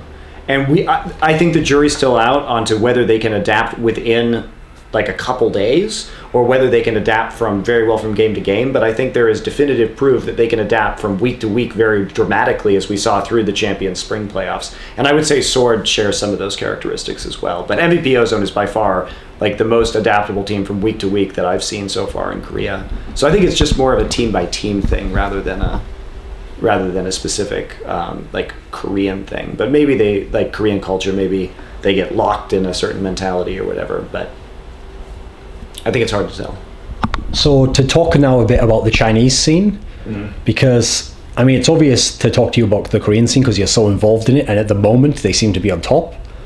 But people will forget, it was only a couple of months ago before All-Stars where all the hype was the Chinese scene. Part of it, because World Elite had won the last big international tournament. Sure, yeah. But then even just looking domestically, so we had all these reports of in scrims, they're just owning everyone, even the Korean teams. And then in like the Stars War and these leagues, we're seeing like teams outside of Korea at least playing very, very well, a lot of impressive results. And you actually said only 2 months ago that your prediction was that a Chinese team would actually win the Season 3 World Championships. Now, has that changed now from what you've seen in OGN? Like, why did you say that at the time? What was your thinking? Well, at the time, World Elite was really good. That's the thing, is that I think I mispredicted that in the way that World Elite didn't adapt to Season 3 really well, I believe. But they were so good that they actually covered up their flaws based on not really changing very quickly, better than pretty much everybody else. Same with TPA, but TPA couldn't last quite as long as World Elite did. And I think at that time, my analysis wasn't at the same level that I feel it's at today. And after watching a lot of the Chinese scene, there are a lot of flaws with Chinese strategy, and I think it's because China has been kind of in this like weird Chinese microcosm where they've just been adapting to each other's strategies without any like kind of outside input for a long time. And while the Korean teams have been traveling internationally and they bring things back, the Chinese scene for a while there was kind of just like World Elite, like going out like one time, and then everybody else just competing against each other while the scene developed from the inside. The Chinese are very good mechanically, but they adapted very weird like mid-game roaming strategies that wouldn't work against teams that ward better. Korean teams tend to ward way better than the Chinese teams. Chinese junglers often have it very easy because lanes are inadequately warded. So they're not actually, they get ganks that they wouldn't be able to get against solid Korean teams. They don't play the same like kind of high pressure objective style. They tend to like really like hard engage and hard CC, but then they use it in this like roaming gank squad meta that ends up with them using like 3 ults to kill an AD carry because they put so much priority, a lot of them. This is very generalized, obviously. Each team has different traits on like farming the AD carry, that the AD carry will vastly overextend with no wards. And so then the meta game developed where like, well, we better send Malphite and Hecarim down there to like use their ults on him and kill the AD carry so we can take an objective. It's just kind of weird. I think All-Stars was a really good wake-up call for the Chinese scene, and I think it really showed, one of the things that All-Stars did show was how lacking the Chinese playstyle was compared to the Korean playstyle, because despite similar, I would say, mechanics, they just got rolled. And there were some good Chinese players there. But I think that the Chinese scene lacked strategic depth.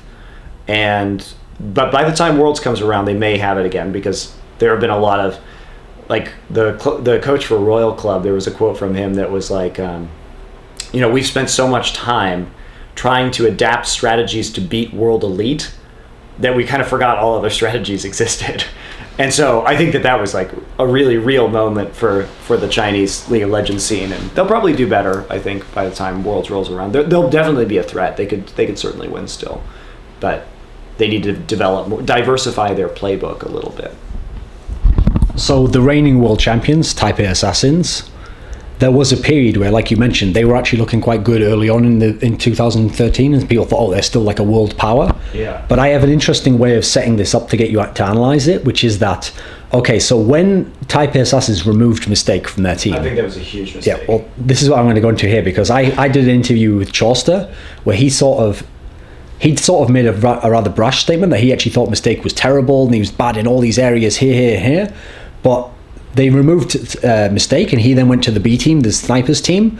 And so from talking to you, I want to get you to comment on this now, I get the sense that you're impressed by this player, and not only that, but you actually think Snipers is the better of the two. And so if they are the better of the two, are they actually now like world contenders themselves? Yeah, I think the Snipers are a big sleeper team on the world stage right now. It is difficult to say to a certain degree, because that's why it was so hard to think about Taipei Assassins before Worlds last year, because they were playing in a very weak league, and they would often troll said weak league, so you don't really know how powerful they are. And in fact, I think the weird thing about the Taiwanese teams is that no one really knows how powerful they are, except their scrim partners, because they scrim against Korean and Chinese teams frequently. And I think that those are only the teams in Asia from other regions who scrim with the Taiwanese teams. I think they're the only ones who actually have any kind of gauge on the Taiwanese team's powers. Now, that said, the Snipers are very good. And Mistake, I talked to him and did an interview with him at World Championships, and it was very clear that he was extremely intelligent. I watched the way he interacted with his team. I was introduced to him by the manager, Erica, who now works for Riot, as the team captain of Taipei Assassins. It seemed like he was the main shot caller. He was the main spokesperson for the team. He was very much in control from my observations of watching his interactions. And not to mention, he had some great games at Worlds too. He carried a few games as Blitz. And so when I saw that he was leaving the Assassins, because a lot of why the Assassins won Worlds, I think there were several factors. They obviously had great players, very solid players, particularly Stanley and Toys, very good. But part of it too was that they were running a split push strategy that was very effective for a lot of the tournament. And split pushing is really, really hard to do unless you have a good shot caller, because you have to have so much information, and you have to, if you screw up split pushing, a roaming gang squad will just kill you, because you have to be able to call where everyone's going. You have to predict map movements, because if you mess that up even slightly and release pressure, then they kill someone and the pressure gets reversed, like it all comes to pieces, because then they just group and shove all your turrets, right? So you have to have some very precision play calling in order to balance the pressure properly across all three lanes. And so when you deal with that situation, there has to be somebody who has a pretty loud and commanding and smart voice on the team. So when you see that strategy, like, okay, they have a good play caller, I'm being told by the team that Mistake is the play caller, so they remove Mistake, and he gets his own team, the Snipers, and he gets some very good players like O'Real, who I think is the best jungler in Southeast Asia. I really like him. God JJ, these other guys. So Snipers look strong right now, and maybe they're a sleeper, maybe they're not, maybe they're overrated. It's really difficult to tell, but they do look strong, and so does AHQ Taiwan. But I think as soon as you lose the principal shot caller from TPA, and then you have a player like Toys, who is very mechanically skilled and a good long-range mage player, but didn't really adapt very well to new champions in Season 3. And you have Lil Balls, who fell off really hard with the Season 3 jungle changes. It's just like a recipe for failure. To transition to talking about some of the Western teams now, the way I want to set it up is the first team that it's obvious to talk about is Gambit. And so the way I'll set it up is like this, okay? So if we think of the Gambit lineup just before they lost Edward, because we still don't know that much about the next lineup, but we know what they were so famous for. When that move happened, so Edward leaves, I talk to a lot of people behind the scenes to try and get their take, like their gauge on like what's the big deal about this, okay? And what depressed a lot of them wasn't just that it meant that Gambit were now going to lose like that great lineup that had so much going for it, but a lot of people behind the scenes who are smart people, they're not like biased against one scene or the other, kind of felt like that's like the only team in the West that they could in their heart rely on. Like, I know at least they'll have a chance at the World Champ. They could maybe be the World Champions. They were the favorites for the World Championship last year, I think, by pretty much everybody. So I mean that's what bummed a lot of people out, because they were thinking to themselves, you know, even if someone like let's say Fnatic can do well, it's like you can't really know that they'll do well. You don't have any reasons to compel you to know that they would. Or let's say TSM does something very good, you have no reason to think of it now. Whereas with Gambit, you could at least think like, no, the core is there. Like, what was the significance of them losing that lineup? Do you think in this sense and individually? You know? Well, I think it's just a blow to the West, because like you're saying, Fnatic is so hit or miss, you know, like they either inexplicably lose in group stages and just perform horribly in international events, or they go really, really deep like they did at IPL 5. And it's not a knock against the players. I think Fnatic is a very good team, but and they've got some very good players on their roster, but they can't always get it together for some reason. And we've seen that, you know, you go from season 1 champions into like, I mean, now clearly they've had very different rosters over this period, but they just kind of like really up and down. Gambit has always just been solid as a rock, you know, and they've taken important wins against Asian teams, and even when they don't win, they look very competitive. And so I think the sadness is like, okay, well, we don't know whether Gambit's going to be able. The other thing about I forgot to say this. The other thing about Gambit is they're always clutch, right? They can look terrible in online tournaments, but it's like when it actually matters, they always manage to rise to the occasion. They rise to the level of their opponents, which is really weird, because if their opponent's not very good, they don't play very well, but if their opponent's really good, they all of a sudden play really well too. So it's pretty bizarre. But as for Edward obviously a really good support player, mechanically excellent. I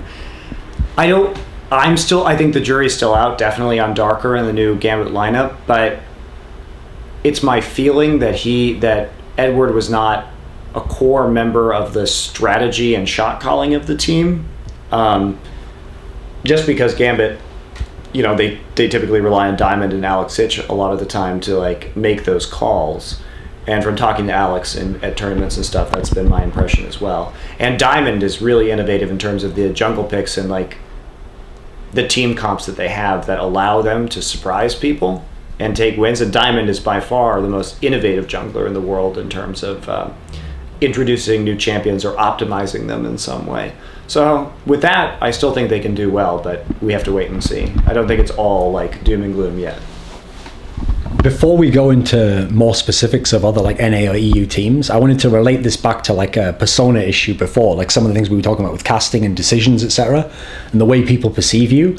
Because one of the big problems you have is, since you're like an English language caster who comes from the NA scene, but now you're in Korea, focus so much on the Korean stuff and expounding all the great things they're doing, it means that inevitably people are going to ask you to compare the NA scene to it constantly. And then if you say anything beyond hopeful about the NA scene, even if you just say they're doing it a lot better over here in Korea and there's these mistakes in NA, that's going to be perceived as a massive, you're going to get a backlash, people are going to think you hate the NA scene. And I saw someone describe you as a Joe Buck-esque moralizing busybody, and so I think, you know, that was my number one favorite. So when people think of your persona, people who have a negative perception are going to think along that line, that you're kind of thinking you're better than the NA scene or something. Like, can you describe what's going on here? The Joe Buck-esque moralizing busybody comment I find hilarious, but that was actually in reaction to editorials that I wrote about pro player behavior and professionalism. That was just about like in the early days of the NA scene with like all the drama and nonsense and all that stuff. Well, people are going to take that approach thinking you're better than this. Oh yeah. So how do you, but they're kind of separate issues. Like that's just like stop. Like they're sort of connected. In terms of performance, though, that's the thing. Is like, yeah, I am from North America, but people are very strange. They perceive me saying that the Korean infrastructure is better and the Korean teams are better, and like the NA teams, you know, don't live up to the Korean standards, and whatever else I say about the NA or EU or whatever other teams as some sort of attack on NA, and that I am the enemy all of a sudden, right? I'm not. I talk to NA teams all the time. I'm doing analysis for an NA LCS team right now. You know what I mean? Like, I want NA to win. It's more fun at World Championships if we have regions that can reasonably come in and be expected to win. But it's also my job, I think, to not patronize my audience and tell the truth. And like, you know, I have to be able to tell the truth. And when I watch all of these VODs all over the world and I see how these teams are strategically thinking about the game and the precision of their teamwork and everything like that, at a certain point, my job is being an expert on League of Legends, and I'm not going to lie to fans and say things that I don't think.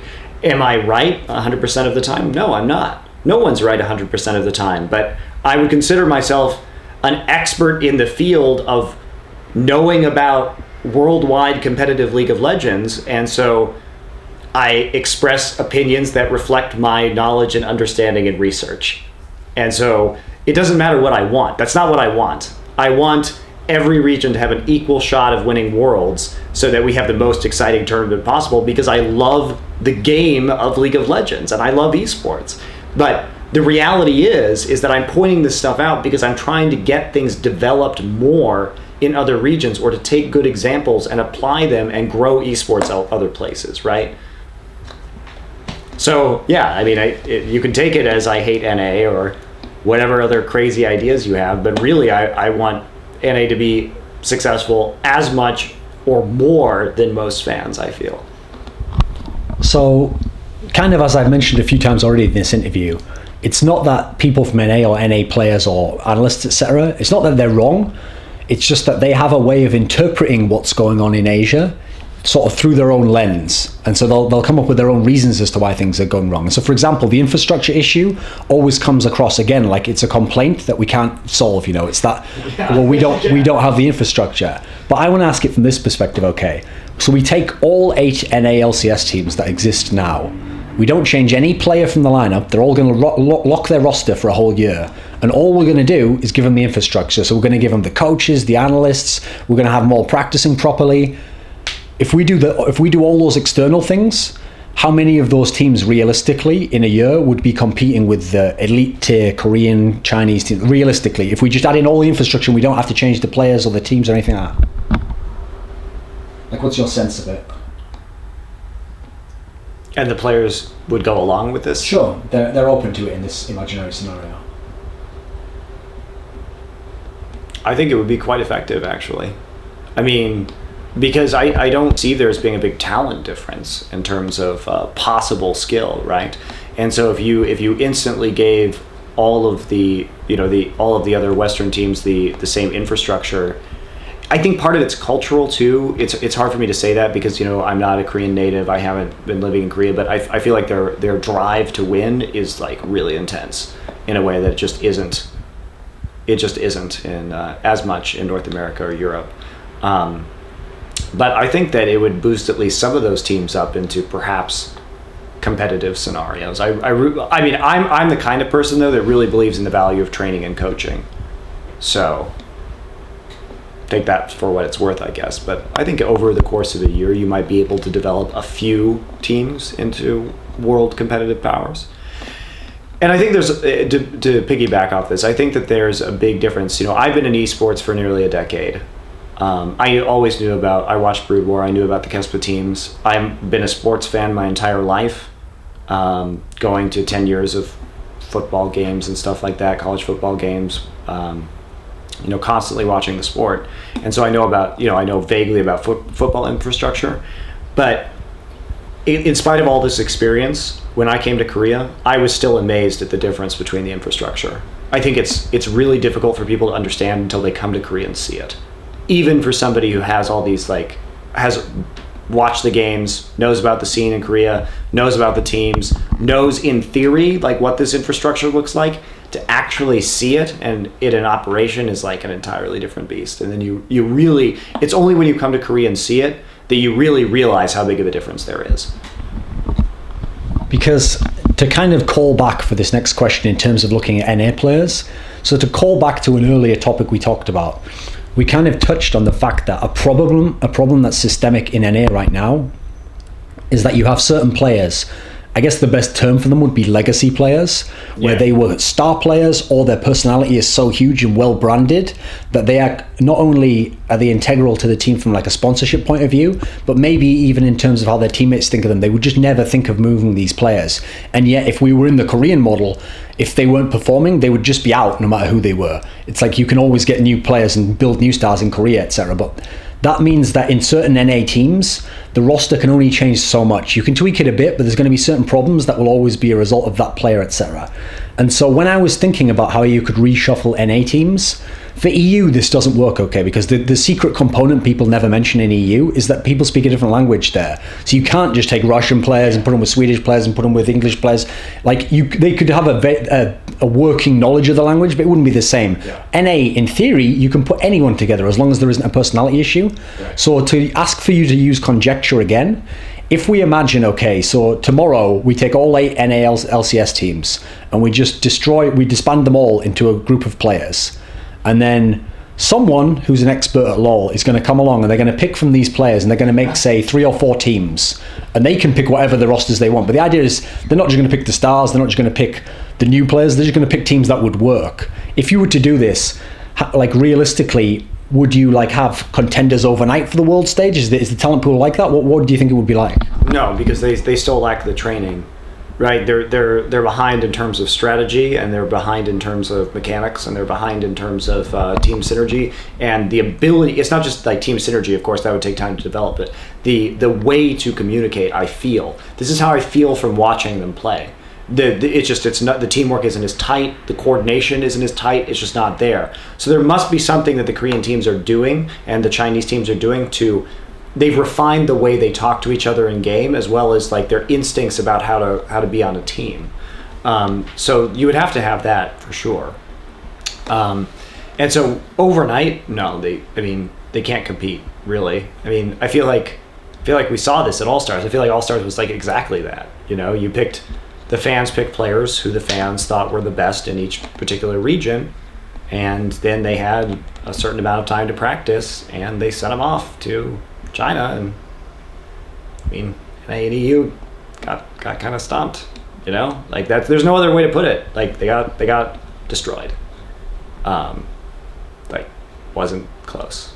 And I know that's going to be a controversial statement. And yes, NA beat EU, and you know you can read whatever into that you want to about that the two scenes. I don't think we should use it to compare scenes. Like really, I think I've said this time and time again, but it's like you have to have that teamwork. So it's not really showing us. It's showing us that the only thing it shows us is like Korean All-Stars is better than North American All-Stars. But in this scenario, because I know this is going to get misread now, like I know this is going to get misinterpreted, so I'm just trying to clear it. That's talking about 5 random players from this region and 5 random players from this region going against each other. That says nothing about actual teamwork, actual professional League of Legends, where teamwork is king. Right? That just shows, the only thing it shows is the NA players' potential for teamwork coming into a new team, right? Not established synergy built up over years, which is what is really, really actually important in League of Legends, okay? So yeah, I don't see, if you crack them up overnight, and if the random 5 NA players can't beat the random 5 Korean players, you certainly can't expect the random 5 NA players to go up against CJ Blaze. That's how I feel about it. So obviously people who listen to this interview, okay, the ones who aren't just like outraged, just think it's all bullshit, in denial, you know, whatever, whoever isn't in that position, there's going to be some people who probably, maybe they do watch OGN, maybe they try to keep abreast of the world events of LoL, and they have a reasonable idea of where the teams stack up, etc. So they're going to think to themselves, okay, so if NA and EU don't really have like the world contenders, and we can't like think that we're gonna win this region, then they're going to need like context for how do we enjoy like the international competition side of things beyond just the regional LCS, etc. Like realistically, what would be like good goals for the teams who are going to come out of NA and EU for like the world championships? Like how close can they be to some of the other teams there? Like is it reasonable that they can one of them finish top 4? What are your thoughts overall on like the reasonable goals here, without like just sound like we're just bashing them all the time? I think top 4 is maybe reasonable for one Western team. We'll have to see, but I think that Gambit made top 4 last year. That was, they played well throughout Worlds, and they continued to play well in international tournaments throughout 2013 so far. They've done very well. I mean, they gave KT Rolster B a run for their money at Dallas. I mean, I think KT Rolster B was a very new team with Insec at that point, so I think that KTB is much better now than they were at the time. Whereas I think Gambit has probably stayed about the same and maybe gotten worse now that they don't have Edward, temporarily at least. You have to rebuild that synergy. But I think that so much of it depends on the brackets, right? Because it entirely depends on how teams get out. I think that the cold truth is that since EU lost All-Stars and doesn't get the bye past the group stage, actually really hurts the West's chance to make it into the semis, because I think overall the EU teams stand a better chance, but now they have an extra layer of competition to go through before they can make it there, and the competition at Worlds in general is going to be so fierce that it makes it quite a bit harder. So I think if EU had not lost All-Stars, they would have been in a better position to the West would have been in a better position, I think, to reach it into the semis. And as for what they have to do, I think the teams just need to, it sounds like stereotypical and like so generic, but you really have to say they have to buckle down and train harder, train better, find different ways to do it, because what they're doing right now is not working. I think that there is time now for NA and EU teams to have a reality check and say, we're getting destroyed. What we're doing now is not working. We need to do something better. We need to change, and we need to do it dramatically and quickly. And that's what I think that they should take. And if they actually are super serious about improving, there is still time. There's still time. And then if that happens, I think that it's reasonable to think they could make the semis.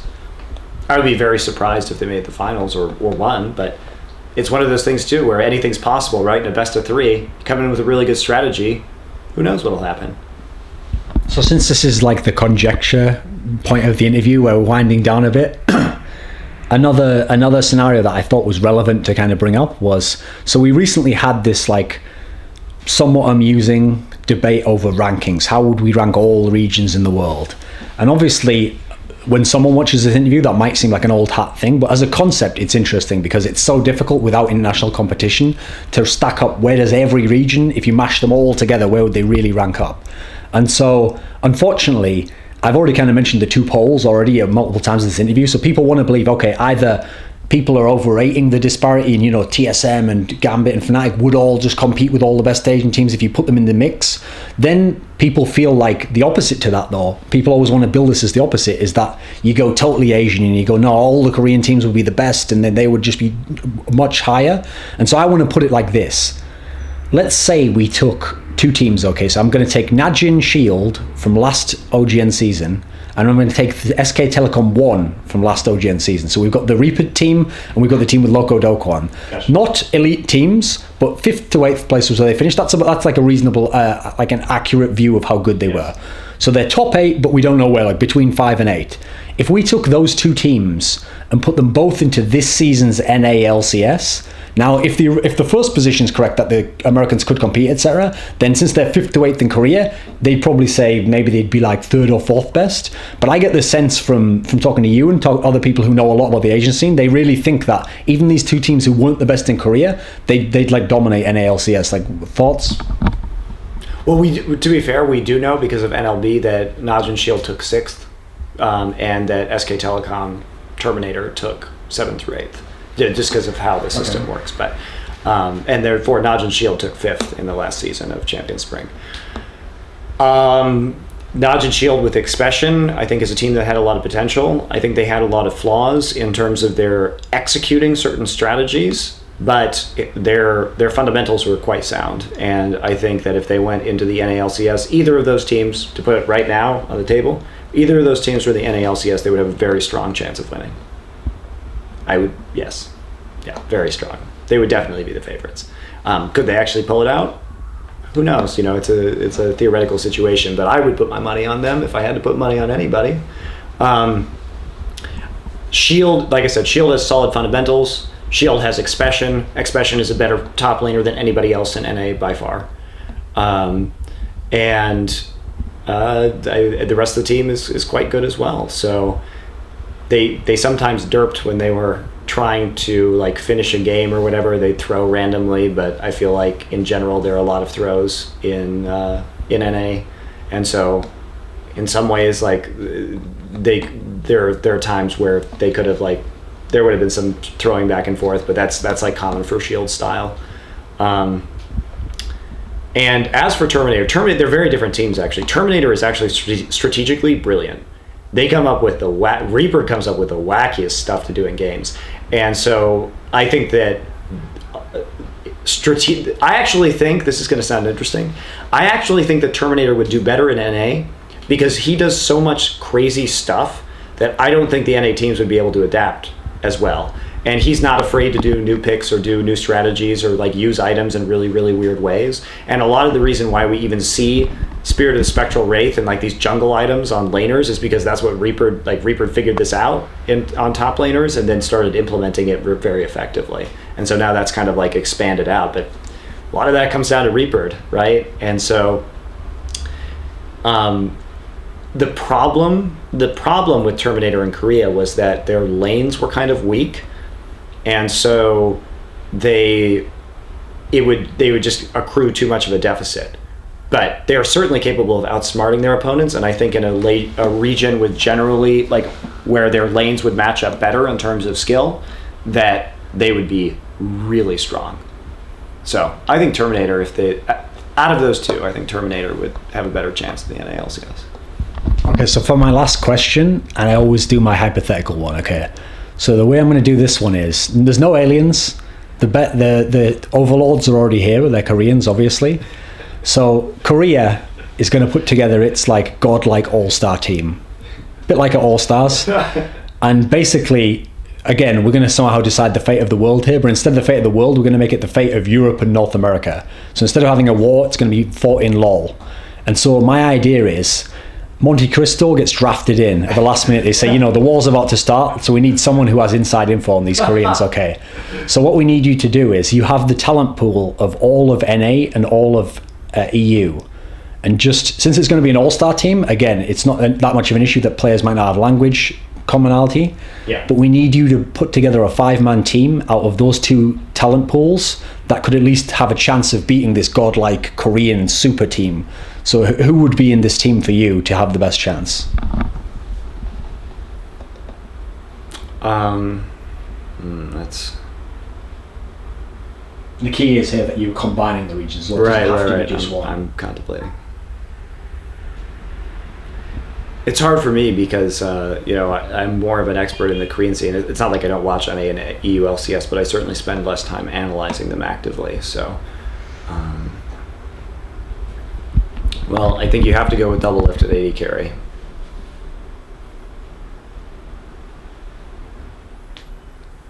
I'm also, why I'm thinking about this so hard is I'm trying to create a team that I think would actually be effective against the Koreans, that would be surprising and like would be effective against typical Korean strategies. So I think in that case, I think I'd have to put XPK in mid, because I think his roam style would be really good against Koreans, generally speaking. Diamond Procs in the jungle, of course, no question there. The real tricky part is top and support.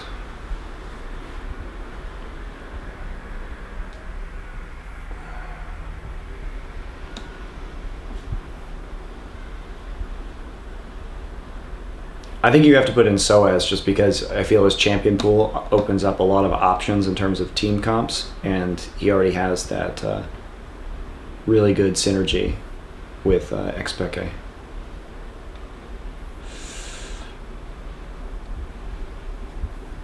I'm really split on support though, because Edward's great, but I really like N-rated too. And these are the two you think in between? Yeah. What would the pros and cons for each be? I feel like, Edward's just like a playmaker, and I feel like N-Raid's just really like a better team player, if that makes any sense. But I guess I'd pick Edward because he's more aggressive. I'd love to see the Edward double lift lane. And if we imagine, like, how realistic would this team's chance be versus, like, just even like the all-star team of Korea in just one match, you know?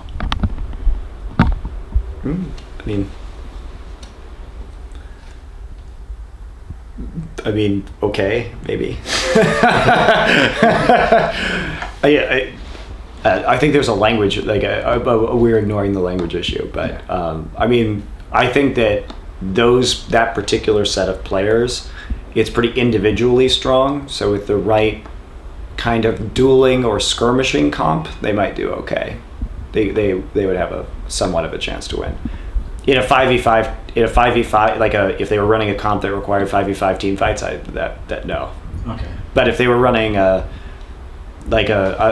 composition that was more about winning small duels or skirmishes across the map, I think they could do okay. So is there any final message you want to give to people? Because I mean, there's a lot of scenarios where people might interact with you one-on-one in very small manners. Is some overarching message you want to send to people, or something you want to thank, say hello to? Oh, well, I mean, thanks to the fans of OGN and fans of me personally as well. I really appreciate it. And, I think that a lot of, because I tend to be more of a straight shooter and realistic, I think a lot of what I say gets taken out of context. And not just me too, but a lot of the pro players as well. And the next time you hear some pro player or caster or whatever say something, just like, try and keep in mind that it may have been divorced entirely from the context in which it originated in, or just remember that there are people too, and everybody makes mistakes at times. And I think just be nicer as a community to each other and try and respect the professionals in the scene more. And I think that'd be great if we could move towards that goal as a whole, while still respecting opinions and being realistic about the scene, which is what I try to offer. So